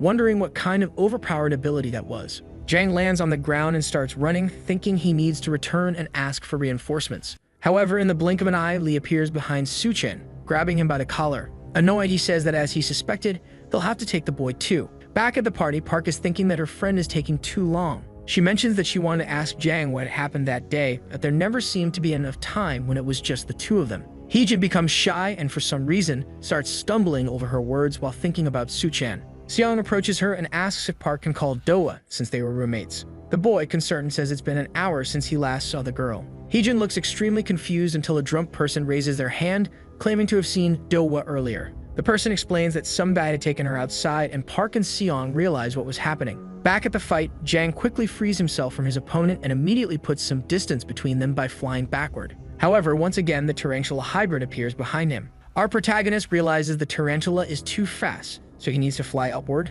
and he does. Still, high up, Jang notices the spider's bristles are there, preventing him from escaping. When he lands back on the ground, Jang realizes he can't go into the air because those bristles will stop him. And while looking at the situation, he notices that his opponent is trying to trap him there. Suchen keeps trying to wake up his friend Doa. Fed up with this, Lee asks why the boy is so irritating and charges at him. Lee attacks Jang, sending him flying several meters while saying that Jang is acting like Doa's boyfriend and this situation has nothing to do with him. Annoyed, Jang responds that Doa is a member of his group and he wouldn't abandon her. It also says that he doesn't want to ruin the school life he fought so hard to achieve. As he charges towards the spider, the boy thinks this is his chance. That's why he needs to hunt his enemy, and once again his wings start glowing green. The young man recalls the moment Jai spoke about the insect's defense mechanism, which was how they reacted to threats. So Jang needed to break the balance between the two and lean more on his animal instincts. That way he could exert more power. Suddenly the boy punches Lee, sending him flying. Seeing that he landed the hit, our protagonist celebrates, but he notices his vision is becoming blurry. His body begins to weaken and he collapses to the ground. Lee, seeing this, states that it was a non-lethal dose and it would have been bad if Jang died there. Confused, our protagonist assumes he was hit the moment he struck his enemy. Junhyun says that his opponent managed to fracture his arm and his complex was indeed scary, but not as much as his own. Before completely passing out, Suchen can only think about how he didn't even see his enemy's attack. After some time, Suchen begins to wake up in an unknown location. He realizes he's naked in a bed and wonders where he is. The boy can't see anything due to the darkness and wonders if he's inside a building. Looking to his side, he notices for some reason Doa lying next to him, hugging him. Jang starts sweating, confused by the situation, and Doa also begins to wake up. The two just look at each other, not understanding what's happening. After that bizarre encounter, we see Jang covering himself with a bedsheet, with several slap marks on his face. Doa lies in bed, irritated, while our protagonist looks for a way out, but finds none. Desperate, the boy starts shouting about how they broke curfew, and this was going to go very wrong. In the meantime, he also accuses Lee of having some evil plan, but Doa responds that her friend would never do such a thing. Hearing this, Suchen gets annoyed, telling her not to start with that again, as he already said it was Lee who dragged them into this mess. Suddenly, someone starts fiddling with the door handle, so Doa and Jang brace themselves for a fight. But for some reason, when the door opens, it's a little girl announcing that lunch is ready. The two, seeing this, are completely confused. Later, we see several children eating in a cafeteria. Jang begins to wonder where they are and where Junhyun brought them. Hearing this, Doa explains that they are at the Angel Orphanage. The girl says that's where she grew up, in that small, humble orphanage. The little girl who had told them about lunch earlier is impressed, analyzing Doa's scorpion tail. Several children approach and start asking if it's real. Doa responds that the tail is just a toy and all the other kids believe her. They begin poking Doa's complex, which greatly irritates her. The young woman runs off and Jang is relieved she didn't lose her temper with the kids. Suddenly, a feminine voice asks the boy if he slept well. An older woman, the director of Angel Orphanage, states that he must be a friend of Do-wei and Lee, so he should feel at home. Su-chen thanks the woman for washing his clothes and introduces himself. The lady explains to the protagonist that Lee had brought him and Do-wei the previous night. She also mentions that Lee and Do-wei grew up together at the orphanage, and he was like a son to her, so she couldn't deny Lee's presence. Confused, Su-chen asks where the boy is now, and the director says she's not sure, as he just asked her to take care of them for a few days before leaving. In his head, Jang wonders what Junyan's plan is, since the villain knows Jang can just fly away from there. The director asks how Do-wei is doing and wonders if she's being bullied by the other kids. Our protagonist simply replies, no. She expresses her usual concern for the girl, describing her as a gentle and fragile child. The woman explains that when Do-wei suddenly appeared with a strange tail, she was very shocked. Meanwhile, Do-wei is sitting on a bed when she starts having some memories of her childhood. As she's leaving the orphanage, someone appears in front of her, saying it's been a long time since they last saw her. Her father, who was wearing an electronic ankle bracelet, was angry because all he did was hit his own daughter, and yet he was still sent to prison. Drunk, the man asked the girl to tell the orphanage that her father had returned. However, completely intoxicated, he questioned whether his daughter would report him to the police again if she were abused. Frustrated, the young woman's father raised a glass bottle to strike her, demanding that she obey him. Remembering this, Do became extremely upset, stating that this place brought back bad memories. Returning to the conversation between Jang and the director, the woman stood up, saying the boy needed to return to campus, so she would go get their clothes. Suddenly, someone grabbed Su-chan's arm, and the same little black-haired girl from earlier asked the boy to draw with her. The director remarked that it seemed Yerim found Jang cute, and it would be hard to get her to let go of him now. So Su-chan replied that he could play with the young girl for a bit. While drawing with Yerim, the boy noted that he was sure Do-wei would stay longer, as that place was like her home, so she might stay a little while longer. Yerim said she had finished her drawing and showed Jang a girl with butterfly wings. Su-chan complimented her art, and the girl became excited and started sharing some facts about insects. Finally, Yerim said she wished she had wings like that because it would be so cool. However, Jang disagreed, explaining that wings might make people disgusted and maybe they wouldn't want to play with Yerim anymore since people don't like insects. The young girl retorted that she also didn't like insects like mosquitoes, as they drink people's blood and spread diseases everywhere. But while drawing, the girl mentioned that she liked dragonflies. She explained that dragonflies eat over 200 bad mosquitoes a day and are like superheroes because they're so useful. At that moment, one of the assistants there called Yerim, saying the girl needed to get ready to leave, and Jang asked if she was leaving. The girl explained that she was going to another orphanage the next day and was sad to leave her friends but excited about having a new home. She then offered her sketchbook to our protagonist, saying he could keep it. They said their goodbyes, and the girl asked Jang to get home safely. As he opened the sketchbook, the young man thought it was therapeutic, but he felt it was time to take Do-wei back to campus. In a place resembling a basement, we see the director asking her assistant if the preparations for Yerim's departure were underway, and the woman confirmed. The lady mentioned that Yerim was waiting patiently in her room, and at that moment, the doctor entered the room. In a dark room, we see the young girl strapped to a gurney, and at that moment, the director congratulated Yerim on her happy departure. The woman asked her assistant if anyone had seen her bring Yerim down there, and the assistant replied, no. She then added that this wasn't the first time they had done something like this. The director asked what they were sending this time, and the assistant explained that the box said it was a giant millipede. After donning the appropriate equipment, the woman approached her workbench and picked up a can of jumbo juice. She prepared to apply it to the insect, stating that she didn't want to harm or diminish the quality of her product, referring to Yerim. Suddenly, a sound echoed throughout the room. The door began to open, and Jang peeked through a crack, politely asking for permission to enter. However, the orphanage director quickly closed the door, asking why the boy was still there. Jang replied that he was looking for the bathroom and had gotten lost. The director remarked that it was strange since this was the second basement and visitors weren't allowed in there. With a menacing expression, Jang replied, I know. Then with fury, he kicked the door into the old woman's face, sending her flying backward. The injured woman asked what the boy thought he was doing. Jang responded that as he was leaving, he saw what Yerim had drawn. With the sketchbook in hand, we see that the drawing showed the orphanage director receiving several cans of jumbo juice. The young man also noted that the woman had lied and did know that Do-wei had been turned into a scorpion. With authority, the boy stated, just so you know, I always respected my elders, but only the human ones, not worms like you. 10 minutes before that incident, we see Jang staring at the drawing, wondering what it meant.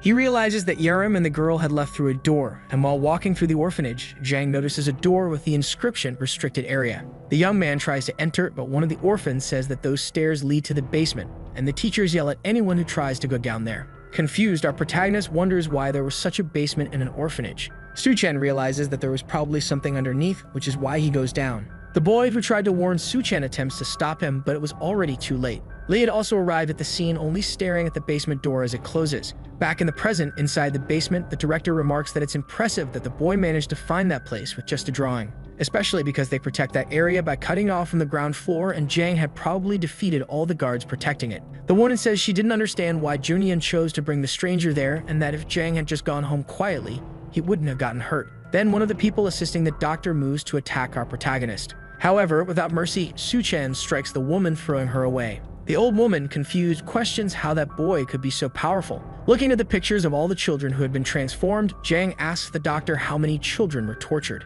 Angry, the boy demands to know if those people have any idea of the kind of suffering they are putting those children through, as all of them will endure looks of disgust. Without hesitation, he once again charges at the hospital director to strike her. However, something emerges from the woman's mouth, heading toward Jang's shoulder and piercing it. With that, our protagonist becomes extremely confused, wondering what that was. Afterward, the director wipes Jang's blood from her mouth, and the boy becomes confused, wondering if that was her complex. He begins to use his wings to move, but something was approaching his back. Several hybrids arrive at the scene, ready to finish off Jang, and the director asks if he was really ready to deal with all of them. The boy starts dodging the attacks, and at one moment, Su-chan realizes that all those people are human insects. Dodging a few more attacks, Jang struggles to move as the room was small. He thinks that there wasn't enough space to fly and that he needed to come up with something. However, before he could think about it, he notices that one of the orphanage assistants was carrying Yerim out of the room. Jang tries to stop her, but at that moment, once again, the orphanage director attempts to attack him, saying that they would have to finish the job elsewhere.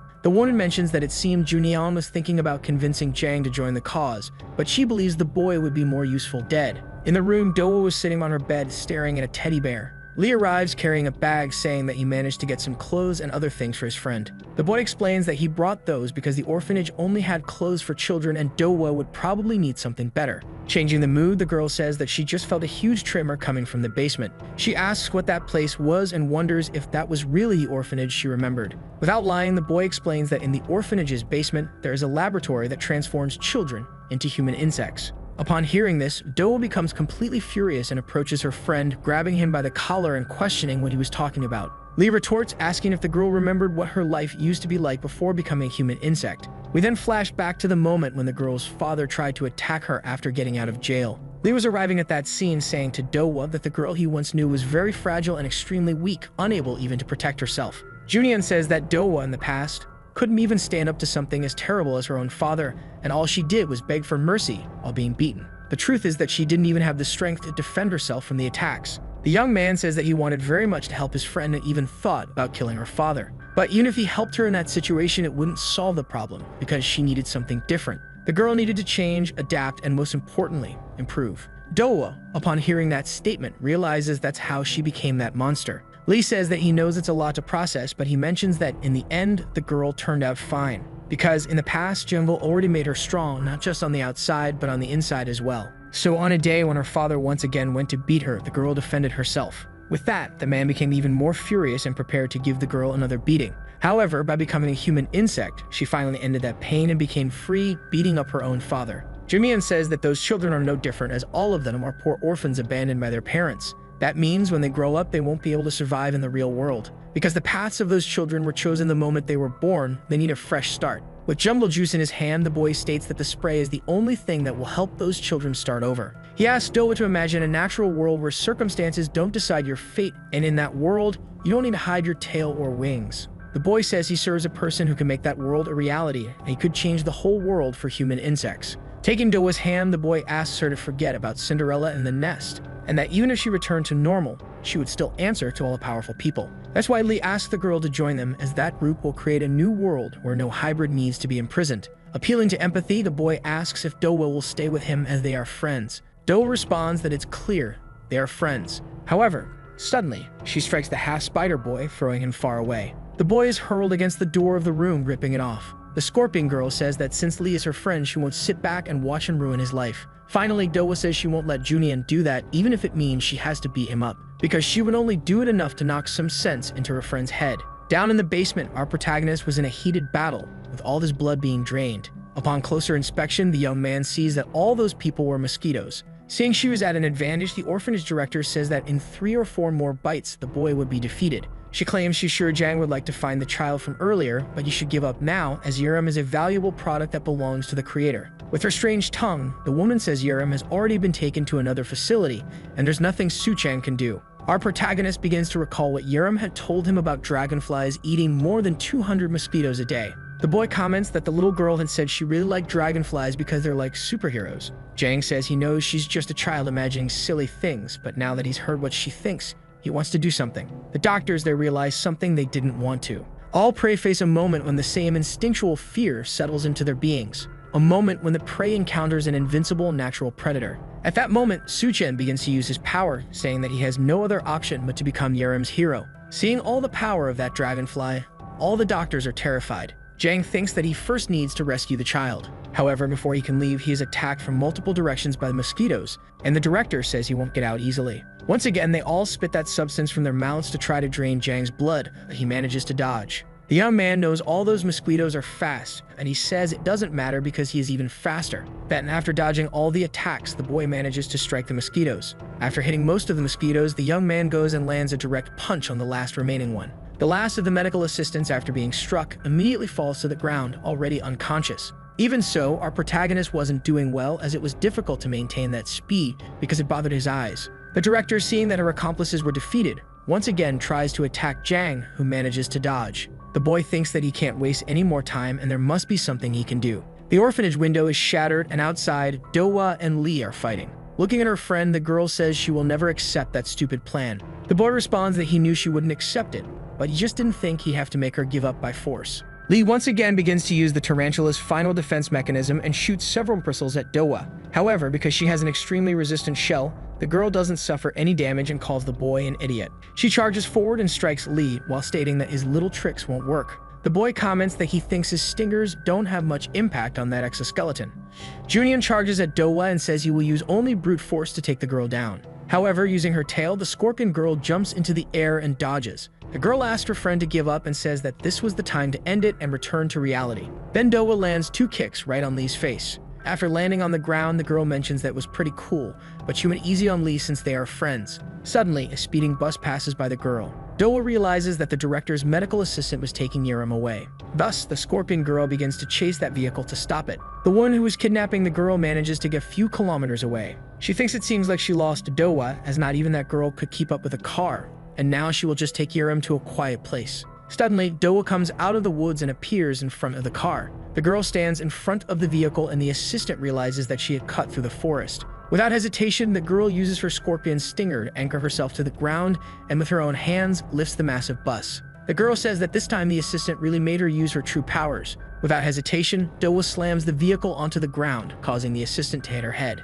After that, the girl says it's better for her to thank the child, because she would have crushed that car if not for Yerim. Suddenly, Lee also arrives at the scene, commenting that he couldn't believe his friend managed to chase down a car. The girl manages to defend herself from her opponent's attack and immediately tries to counter. Lee barely blocks the girl's kick, but Dowa, excited by the fight, tells the boy to give up. As she continues to deliver several attacks with her scorpion tail, the girl mentions that this complex wouldn't do any harm to her, and then she strikes Lee with a powerful blow. The boy replies that she was right and that he could see that his stingers wouldn't work on Dowa, but for sure they would work on the children at the orphanage, as they are so weak that a single sting would send them to the hospital. Lee says that he's going to help Dowa understand the harsh reality and that having those powers is better than having nothing. The boy begins to peel off some bandages that were on his face, and after doing so, he reveals some fangs on his cheeks. Finally, the boy says that this is exactly what those children need to survive. Dowa is in shock, realizing that besides being a tarantula hybrid, her friend is also half black mamba, and the boy, without hesitation,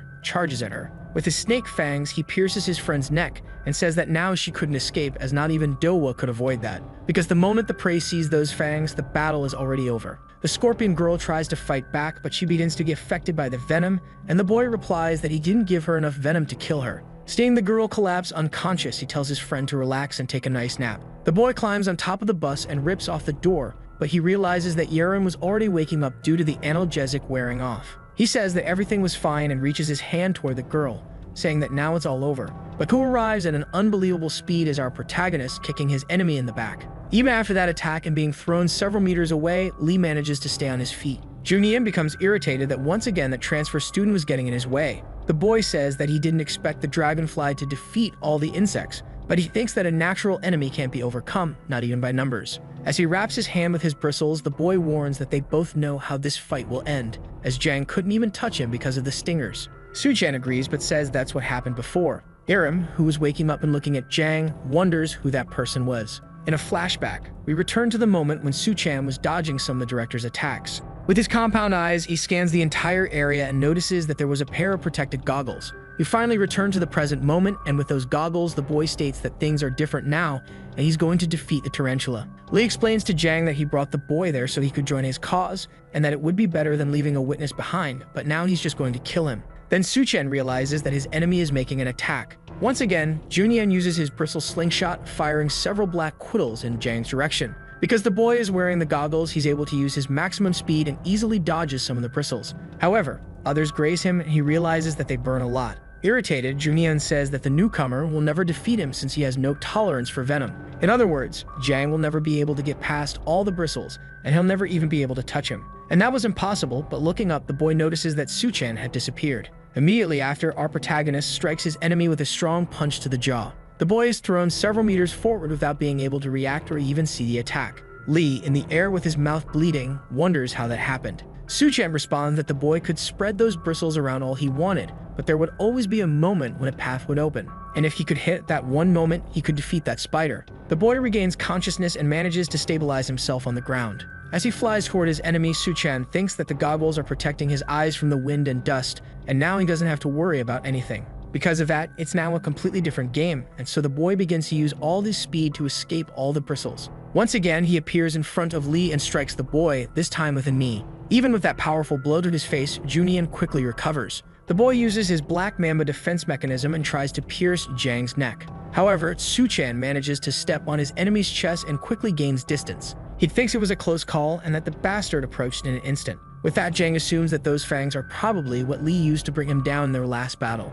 Junian tells Suchan not to get in his way because he had to complete his mission. Irritated, the boy says that Jang has no idea what he's getting into and doesn't know how miserable someone's life can be. In a flashback of Lee's life, we see the boy as a child, watching his mother kneeling before 3 people. The boy explains that his mother was usually sick, and she had him when she was very young, so it was hard to pay the bills. Because of that, she was often beaten by several loan sharks. One day, the boy tried to defend his mother and attack the person beating her. However, one of the man's thugs grabs the boy and takes him away, while Lee states that the weak are always exploited. He thinks that if only he had been stronger, he would have saved his mother, who suffered so much at the hands of those loan sharks. The boy thinks that if he had his powers a little sooner, they could have been happy and his mother would be alive. After that speech, the boy states that this is the truth. Life is a tragedy without any power. The boy begins to activate hundreds of bristles, while saying that for Dowa and for all those children, he will save them and make all those people happy. Unlike the slingshot, the boy now uses a defense mechanism called Hydra, shooting hundreds of bristles in Jang's direction. Our protagonist, seeing this, becomes desperate, wondering how there could be so many bristles coming at him. Looking back and seeing Dowa, he confirms to himself that he needed to hide, but there was no way to avoid it. Suchan throws himself in to protect Dowa for some reason from the bristles. Lee calls him an idiot, as the scorpion girl had developed a tolerance to his bristles, and he would never attack her without considering that first. The boy also says that this impulsive hero mentality is what's going to end up killing Jang, and that this will end soon. Suchan tells the boy to stop talking nonsense and once again uses his wings. The boy questions if Lee really thinks he can make those children happy, and after getting up, he reveals that he was actually protecting Yerim, who was with Dowa. Finally, our protagonist says that it was Junian who was putting the children in danger. Lee, seeing what he had done, questions what that child was doing. Shortly before that attack, we see that the girl woke up inside the bus and saw Dowa unconscious. She crawled and hugged Dowa in an attempt to protect her from the bristles. Finally, Suchan charges at Junian and states that the girl was not weak, and she didn't need a stupid complex because Yerim was already strong enough. Once again irritated, the boy tries to use the Black Mamba's defense mechanism to strike our protagonist's neck. As he advances toward his enemy, Lee thinks that the boy could talk all he wanted, and nothing would change because he was faster than Jang could ever be. And Suchan will never defeat him and never even had a chance to win that battle. Even that surprise attack has no effect, and using his compound vision, Suchan manages to escape the strike. Lee is impressed that the boy was able to use that speed and dodge his attack. However, he realizes that Suchan wasn't reading his movements. He was simply fast enough that Lee couldn't even keep up with him. The narrator explains that the fastest dragonfly can reach a speed of 80 kilometers per hour, They can maintain this phenomenal speed while freely changing direction, which allows the dragonfly to completely block its prey's escape route. Jang then uses his dragonfly defense mechanism called Hare Hunt and strikes his enemy several times. Lee can only see that extreme speed and can't keep up with Jang's movements. As he advances behind Lee, Su-chan states that the only weak one there was him, and then lands a full punch to the boy's face. After delivering that blow to his enemy, our protagonist flies a few meters ahead due to the high speed. The boy quickly lands and looks back to see if it had been effective. He then notices that Lee was lying on the ground and giving him the victory. Yerim, who was beside Dowa, is impressed with Jang. Our protagonist asks several questions to the girl, but the girl is only able to remain in shock. She says that there was something on Su-chan's back and the boy realizes it. Su-chan sees that he forgot his wings were out and already knew what that meant. The boy has a flashback to the moment when the person he loved most called him a monster, and that frightens him. Promptly, Jang turns around, apologizing for scaring Yerim, while thinking he would give the girl some space. However, the girl grabs Jang's coat, asking him to wait. In fact, she was saying that his back was injured from the spider's attacks. Yerim starts to tear up, sad for Jang, and seeing this, Jang says that he's fine and knows someone at his school who can heal that. The girl, the smile on her face, thanks Su-chan for saving her. The boy, receiving that compliment, feels extremely happy and just gives a goofy smile. The little girl thinks that Jang wasn't saying anything because he was in too much pain from his back, but the boy responds that everything is fine. He places his hand on her head, asking her not to worry, as he will return to the nest, explain what happened, and they will be able to help her. However, the boy thinks that before that, he should wake Dowa up, but when he looks ahead, he realizes that the girl was no longer there. Jang starts to wonder if the girl had left or what had happened. He thinks that she was lying there just a few seconds ago, so there was no way she could have just disappeared. From behind our protagonist, a mysterious person appears as if camouflaged and invisible. Jang quickly notices and turns around, thinking that person was Lee's accomplice. However, as he attacks, the boy realizes that he didn't hit anything and is extremely confused by this. Su-chan realizes that the enemy had disappeared and wonders what kind of complex could pull off such a feat. The mysterious voice tells Lee that he had lost, and the boy, recovering from Jang's blow, recognizes that voice. He thinks that person was the creator's transporter, and then the stranger appears on top of a tree, stating that Lee's condition was hilarious. The person informs that the creator knew Lee would fail to convince Dowa, which is why he sent her there to retrieve the girl. So later, he could tame Dowa with feeding training, and upon hearing this, Lee becomes furious. The boy tries to argue that he hadn't failed yet, and that he could still convince the girl to join them. Chunyan simply asks the transporter to put his friend down. Furious, the boy uses his bristle attack and fires several black quills in the direction of that person. The transporter states that Lee's useless affection continues to cloud his judgment, and the creator has always disapproved of that weak nature. That's why the creator had no reason to keep such a useless dog. Suddenly, the person who was there disappears in the blink of an eye. Lee laments that he lost sight of the person and needs to go after him immediately. However, when he tries to stand, the boy collapses and thinks that he has no strength left. As a last resort, bleeding and desperate, he calls out to the newcomer. The boy tells Jang that he knows he also wants to save Dowa, and for that reason, he'll show him the way to the girl, but under the condition that he goes with him. Su-chan asks if the boy really knows where that person went, but Lee responds that he doesn't. However, Junyan knows a way to track them. Elsewhere, Dowa is tied up with spider webs and sitting in a chair. Facing the white-haired man, the girl asks who that person is, and the boy responds that he was simply her benefactor for some time. He explains that he didn't want to hurt her and only wanted Dowa to join their cause and be part of the team. The scorpion girl gets furious for being dragged there just for this and immediately refuses. The creator mentions that he loves the girl's courage and comments that those raised in the jungle are always more spirited than the specimens raised at home. A plate of food is served at the table, and the white-haired boy says that Dowa must be starving after such a long day. Irritated, the girl replies that she isn't hungry, and upon hearing this, the creator asks her not to worry, as they are not trying to drug her with the food. He just firmly believes that all living beings are driven by appetite because every being lives to eat and eats to live. The creator also mentions that he is quite fond of dogs in this regard, as they are loyal, all in the simple hope of receiving a delicious meal in return. Seeing no reaction from Dowa, he asks if she won't try it because she isn't hungry yet or because she's already figured out the trick. And if that's the case, it's a shame, as they went through a lot of trouble to make that food appetizing for Dowa. Realizing that the food was made from the meat of another hybrid, the girl panics and says that the creator is sick. She says that no one will ever convince her to eat that garbage. The creator, however, responds that whether she wants to eat or not doesn't matter because that decision is not hers. Suddenly, the girl is stunned by someone and begins to feel something strange in her body. Gu arrives and hugs the young girl as Gaeon, saying that it's been a long time since she's seen the creator. The white-haired boy says he's happy that his colleague came to offer help, and the woman responds that he better have a good reason for calling her.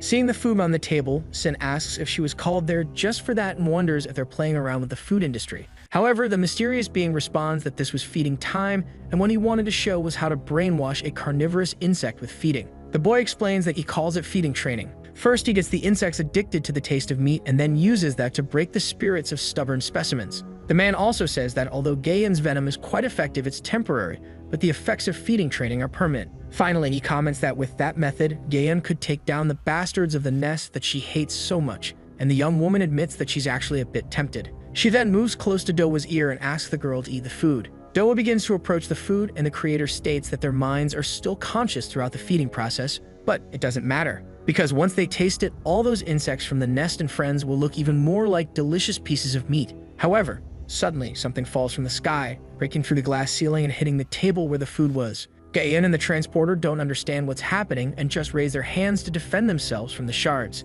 The creator remains still, but is nonetheless quite surprised by it. In a flashback, we see Jang asking Lee if there was a way to track those people, and the boy replies that the transporter doesn't fly, so they are moving on foot. The boy explains that since tarantulas are spiders, he had set up a safety web around the forest surrounding the orphanage for some time. Junyeon reveals several layers of webbing spread throughout the area and says that the transporter could hide all he wanted, but he couldn't cover all his tracks. Back in the present moment, the head of that association seems quite pleased with the situation. The creator sees Jang and Lee united in trying to save Dowa and remarks that it's an interesting combination. The white-haired man, seeing this, is genuinely impressed to have unexpected visitors and says he never thought that Dragonflay would come all the way there. He also comments that it seems the boy has made a new friend. Our protagonist is extremely confused as he doesn't immediately recognize who that person is. Then he recalls the moment when Seon gave the description of the unknown person who provided the information about the warehouse. So seeing that all the indicators match that man, the boy assumes he was probably the one who set up that ambush.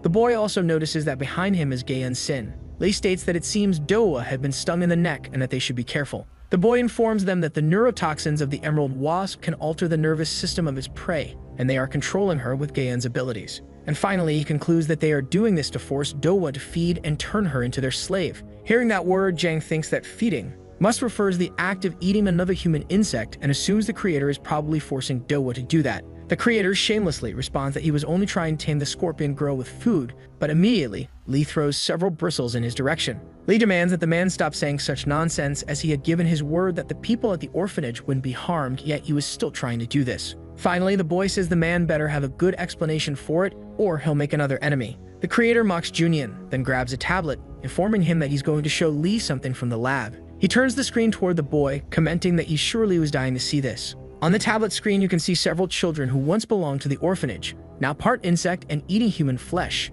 Upon seeing this scene, the boy loses his mind and becomes completely enraged. The creator, on the other hand, states that the training has proven quite effective, as children are less likely to resist feeding, and they would make useful hunting dogs. Finally, he tells Lee that those children are having fun and living new lives just as he wanted. No longer able to endure the provocation, the boy immediately charges at his enemy. Junyeon tries to use his Black Mamba defense mechanism to pierce the creator. Still in the air, the boy says he's been betrayed and calls the creator a bastard. At that moment, Sin thinks that those damn kids were getting too rebellious and that she needed to teach them a lesson. For some reason, Dowa, who was in our protagonist's arms, breaks free, and we see one of Lee's fangs flying from the sky. It turns out that the one who ripped it out was Dowa with her scorpion tail. The boy is extremely confused, seeing that his friend is still being controlled by Gaeon. The woman explains that, as Lee had said earlier, her complex allows her to completely alter an insect's nervous system, and you would be surprised by the numerous options available with that, such as controlled paralysis and even forced doping. The narrator explains that you could say the scorpion's primary weapon is its tail, but in reality, it's just an auxiliary tool for some species.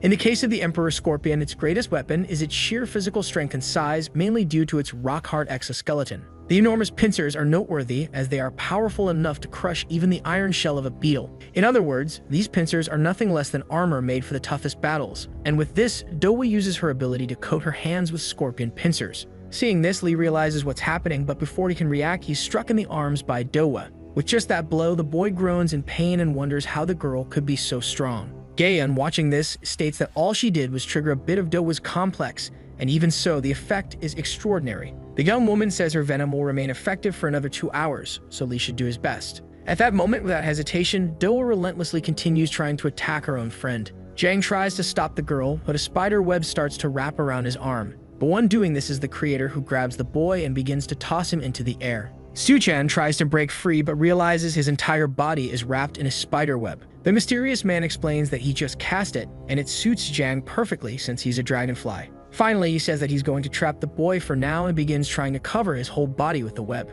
However, the young man manages to free himself by biting and tearing through the web with his mandibles. Jang starts flying toward his enemy, asking why he's doing such cruel things. He questions why the man is turning those children into human insects and forcing them to feed. Before the creator can even see the attack, he's hit square in the face by a blow from Jang. The man is quite impressed, as he was struck and couldn't even see his enemy, and somehow the dragonfly was faster. Again, Jang asks if he thought he could escape after causing so much pain. Then the beating session begins, and our protagonist lands multiple blows to his enemy's face. A barrage of punches, like a living machine gun, is unleashed on the spider, who can't defend himself. Completely beaten, he wipes his face while saying that it seems quite violent, but he wouldn't want it any other way. The man grabs his earring, activating something, and water begins to fall from the ceiling, and the creator states that the wilder a mud is, the better is to tame. Seeing that the sprinklers have turned on and his wings are getting wet, Jang starts to panic. Meanwhile, the white-haired man comments that it was an incredible flight and that Jang has grown a lot in a short time, which is why he had to have Su-chan by his side.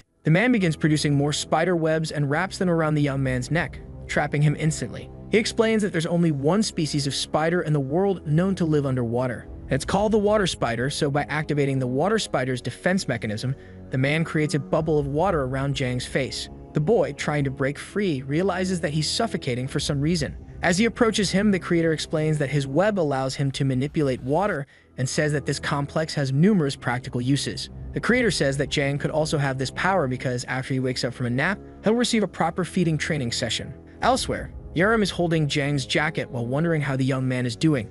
She remembers that Jang gave her that jacket to make her feel safer and asked her to stay there as he went after Dowa. Looking ahead, the girl can only hope that her big brother protects Dowa. Park arrives at that location, extremely confused by the situation, and sees that Yerim is holding her friend's jacket. Lee is also not doing well, and all he can do at that moment is try to defend himself from his colleagues' attacks. Watching the entire fight, Sin says that this is what she loves to hear, and the sound of bones breaking pleases her greatly. One of Lee's blocks succeeds, but he's thrown far away. Dragged across the asphalt, the boy tears all his clothes and he thinks it feels like he's being hit by a damn cannon and won't last much longer. Since she's being controlled, Do doesn't give him time to think and once again charges at him, striking his arms. The boy starts to feel the bones in his forearms breaking and realizes that at this rate, she's really going to kill him. Once again, he uses his bristles, which are easily blocked by the scorpion girl. The young woman charges once more, jumping and striking in Lee's direction. However, she realizes she missed, and Lee takes advantage of this to appear behind the girl. Lee prepares to use the last remaining black mamba fang to wound Dowa.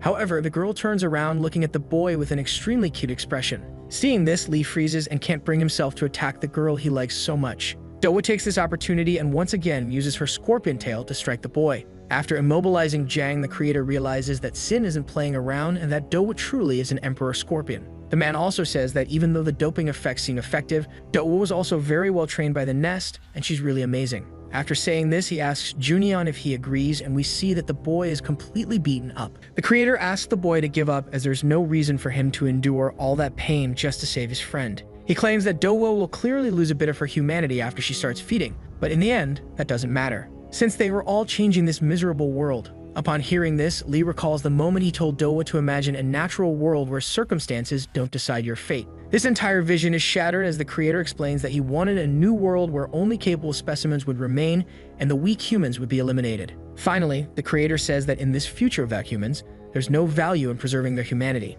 And as a form of torture, he once again asks if Lee agrees with this idea. Sin, hearing this, states that it doesn't seem like Junion has the strength to move anymore, so she orders Dowa to go and eat the food from the centipede's carcass. Watching his friend and unable to do anything, the boy thinks that he only ever wanted her to be happy. The young girl then grabs the food with her scorpion claw and prepares to finally eat it, as the creator assures that there's no need to worry, because it will make her happy. Jang, who is suffocating, declares that everything is a big lie. The boy says that this nonsense will only turn Dowa into another monster, and that won't make her happy. Because once you become a monster, there's no one left by your side that you can rely on. And with that, there's no meaning in living like that. Finally, Su-chan says there's no point in a life where you're cast aside alone. We then flash back to Lee's past, where some of his orphanage peers were talking about how his mother had died. They decided to stay away from the boy as they were afraid of catching a disease from him. Young Dowa approached the boy and asked if she could walk with him. However, the boy asked the girl to leave because he feared his bristles might hurt her. Nonetheless, Dowa replied that if he was embarrassed about his bandages, he didn't need to be,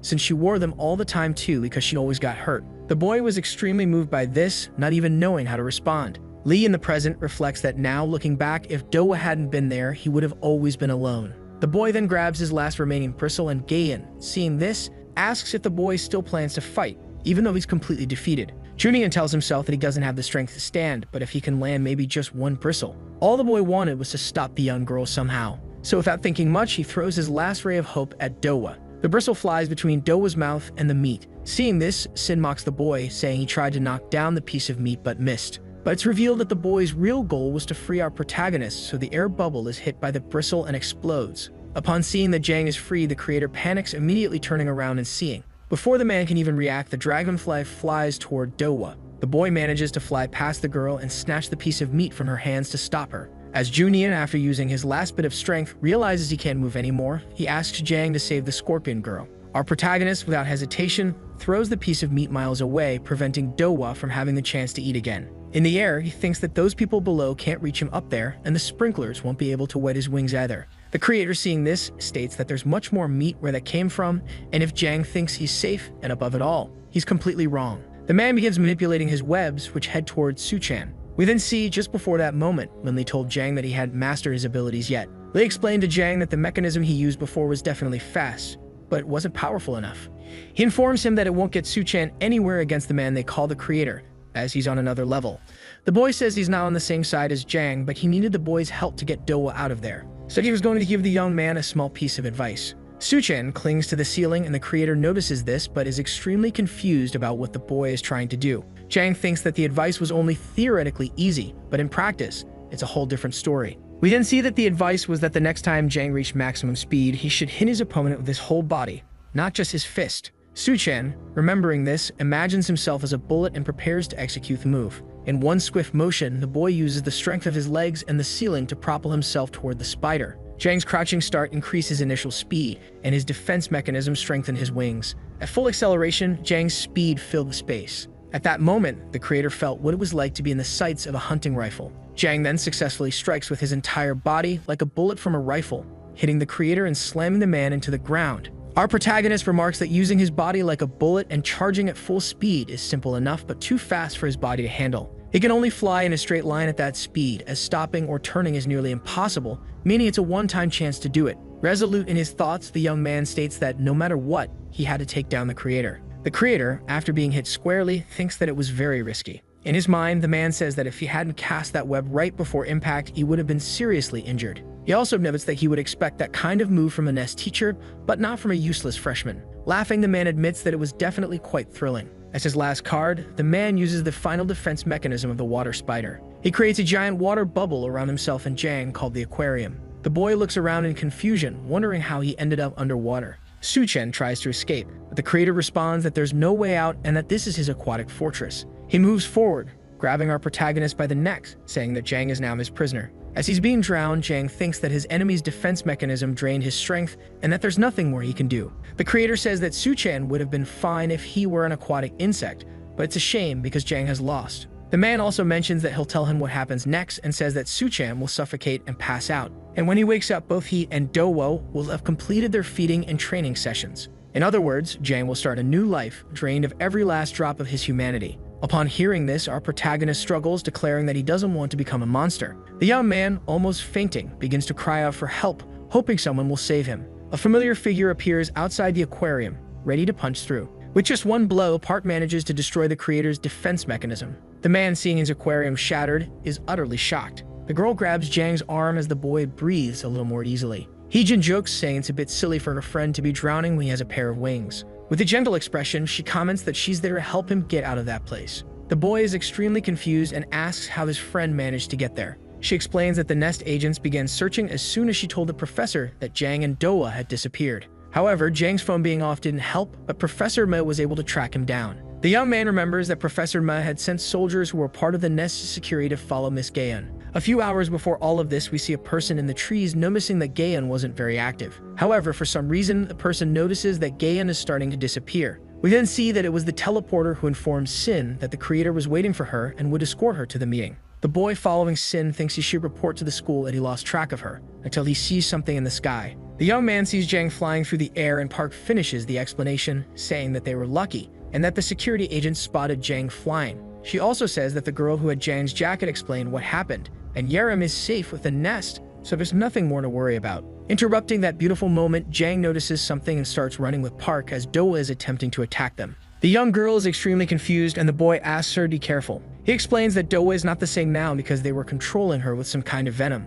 Gagan also enters the fight and says it's nice to see Park there, calling her the professor's little puppy. Park manages to defend herself and realizes that Gagan is the one who released the mantis that day. Before she can think about it, Doa also charges at her own friend, trying to attack her. However, Heejin in midair grabs Doa's head and apologizes. She slams the girl's head into the ground while commenting that it only took one hit to knock her out of it. While doing this, Park is struck by Gayan's tail, and the woman remarks that she is very violent. Gayan continues trying to attack Park and then says that she almost killed her own friend. Gayan notices that Jang is trying to attack her and manages to dodge, then tells him not to interfere in the girl's conversation. Once again, Jang is covered in spider webs, and the creator pulls him back, asking the boy to wait a bit as he hadn't finished yet. The man controlling Jang throws his head into Park, causing the two friends to collide. Even injured, the girl helps our protagonist free himself from the webs and asks if he's okay. Heejin warns our protagonist that those two weren't just ordinary insects, and looking more closely, they're as powerful as Professor G, if not more. Gayan tells the creator that the girl's head is hers, and the man agrees as he has no interest in dirty cockroaches. Stu-chan, seeing the situation, asks his friend to leave with Doa because they might not have a chance to win. Park promptly refuses and prepares for the fight. The young woman asks if Su-chan remembers what he said the day his student ID was taken. The boy then recalls the moment he saved Park and wasn't alone. Who arrives once again, just like in the past, is Seong, kicking and exploding the water bubble around the creator's head. Completely enraged, he asks what the hell those people are doing to his friends. Sin gets excited when she notices another familiar face, but something begins to cover her body. The young woman assumes it's a spider web, but soon realizes it's not. It's silk thread. In the blink of an eye, the silk threads come together, turning into a straitjacket that traps Sin. Jang is extremely surprised by this, as the girl turned the silk into clothing in an instant. It's revealed that the one doing this was Shuoyun, along with her green-haired friend, and the girl tells the newcomer to consider it a debt paid. The creator becomes extremely excited by the situation, stating that it's all incredibly interesting. The man realizes they're infested with nest pests and says they'll have to get rid of them. Gaeun, arrogantly, frees herself from the clothing and claims it doesn't matter because they are just stupid larvae with a few tricks, and as far as she's concerned, they can kill them all. Someone appears behind Gaeun with a bright light, asking if she'll enjoy this little trick of theirs. An explosion occurs, creating a cloud of smoke that covers the entire area. This unknown person says that those people are pathetic fools and asks if they really thought they would escape from this twice. This person states that, as they said before, they will do whatever it takes to protect the nest.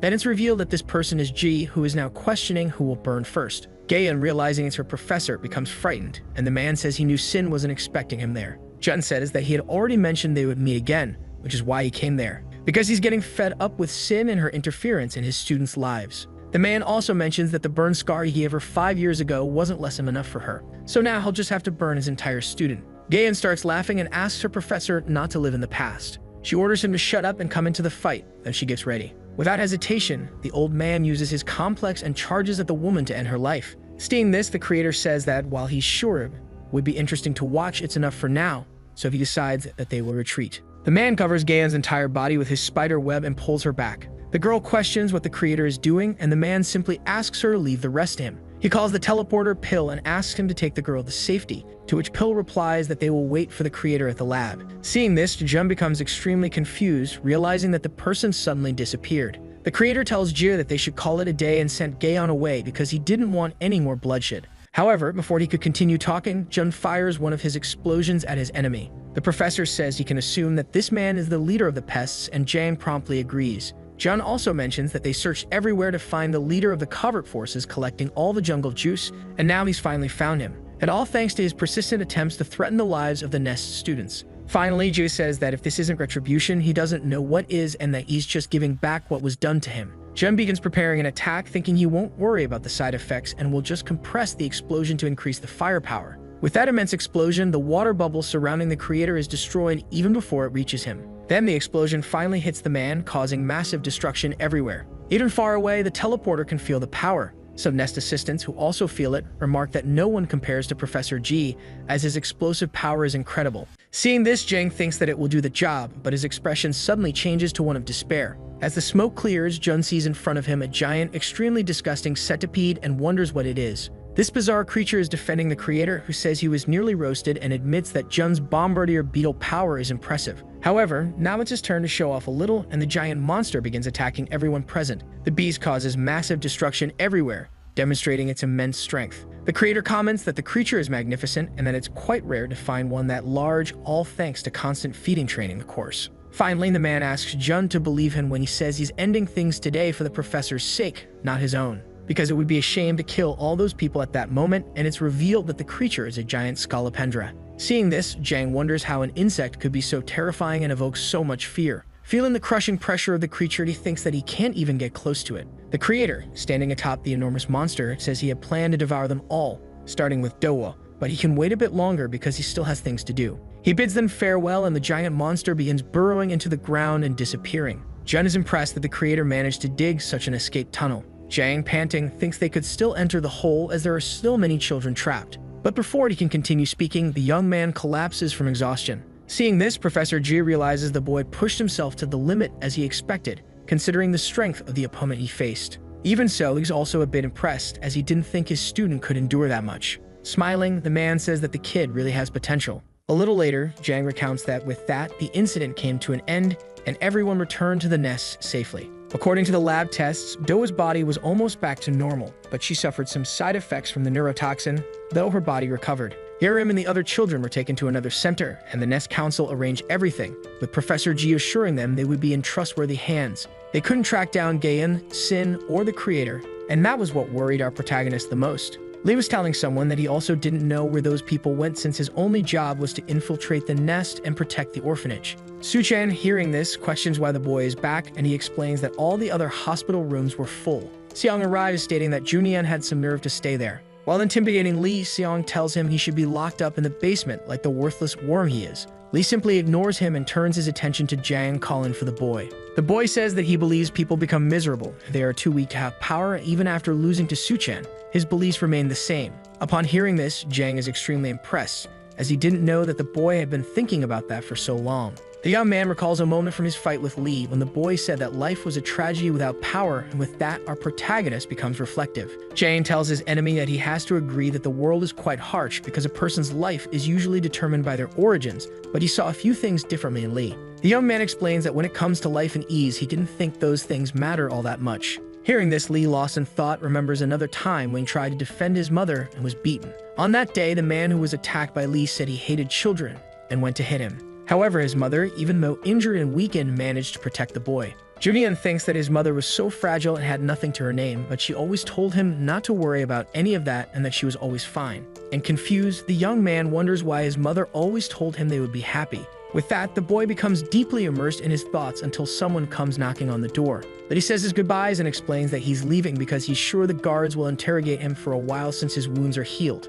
As he leaves the room, he says he'll see Jang around and calls him Nubai. Before leaving, Junian apologizes for all the trouble and says he hopes she can take care of herself. Doa, hearing this, pretends she isn't listening and remains silent. In the dorm, our protagonist is thinking that he's relieved everyone is okay. He comments to himself that he's still worried about the lost children in that horrible lab, but he'll have to wait for the school to find some kind of clue. As he leaves, the boy says that now that he's out of the hospital, he should focus on his classes, but he senses someone's presence. That hooded figure is Hee-jin, and the boy asks what the young woman is doing there so late. The girl apologizes, saying she entered through the window because she really needed to talk to Suchan. With a frightening expression, Park asks if it's really true that our protagonist slept with Doa. Upon hearing this, the boy becomes extremely confused and plays dumb.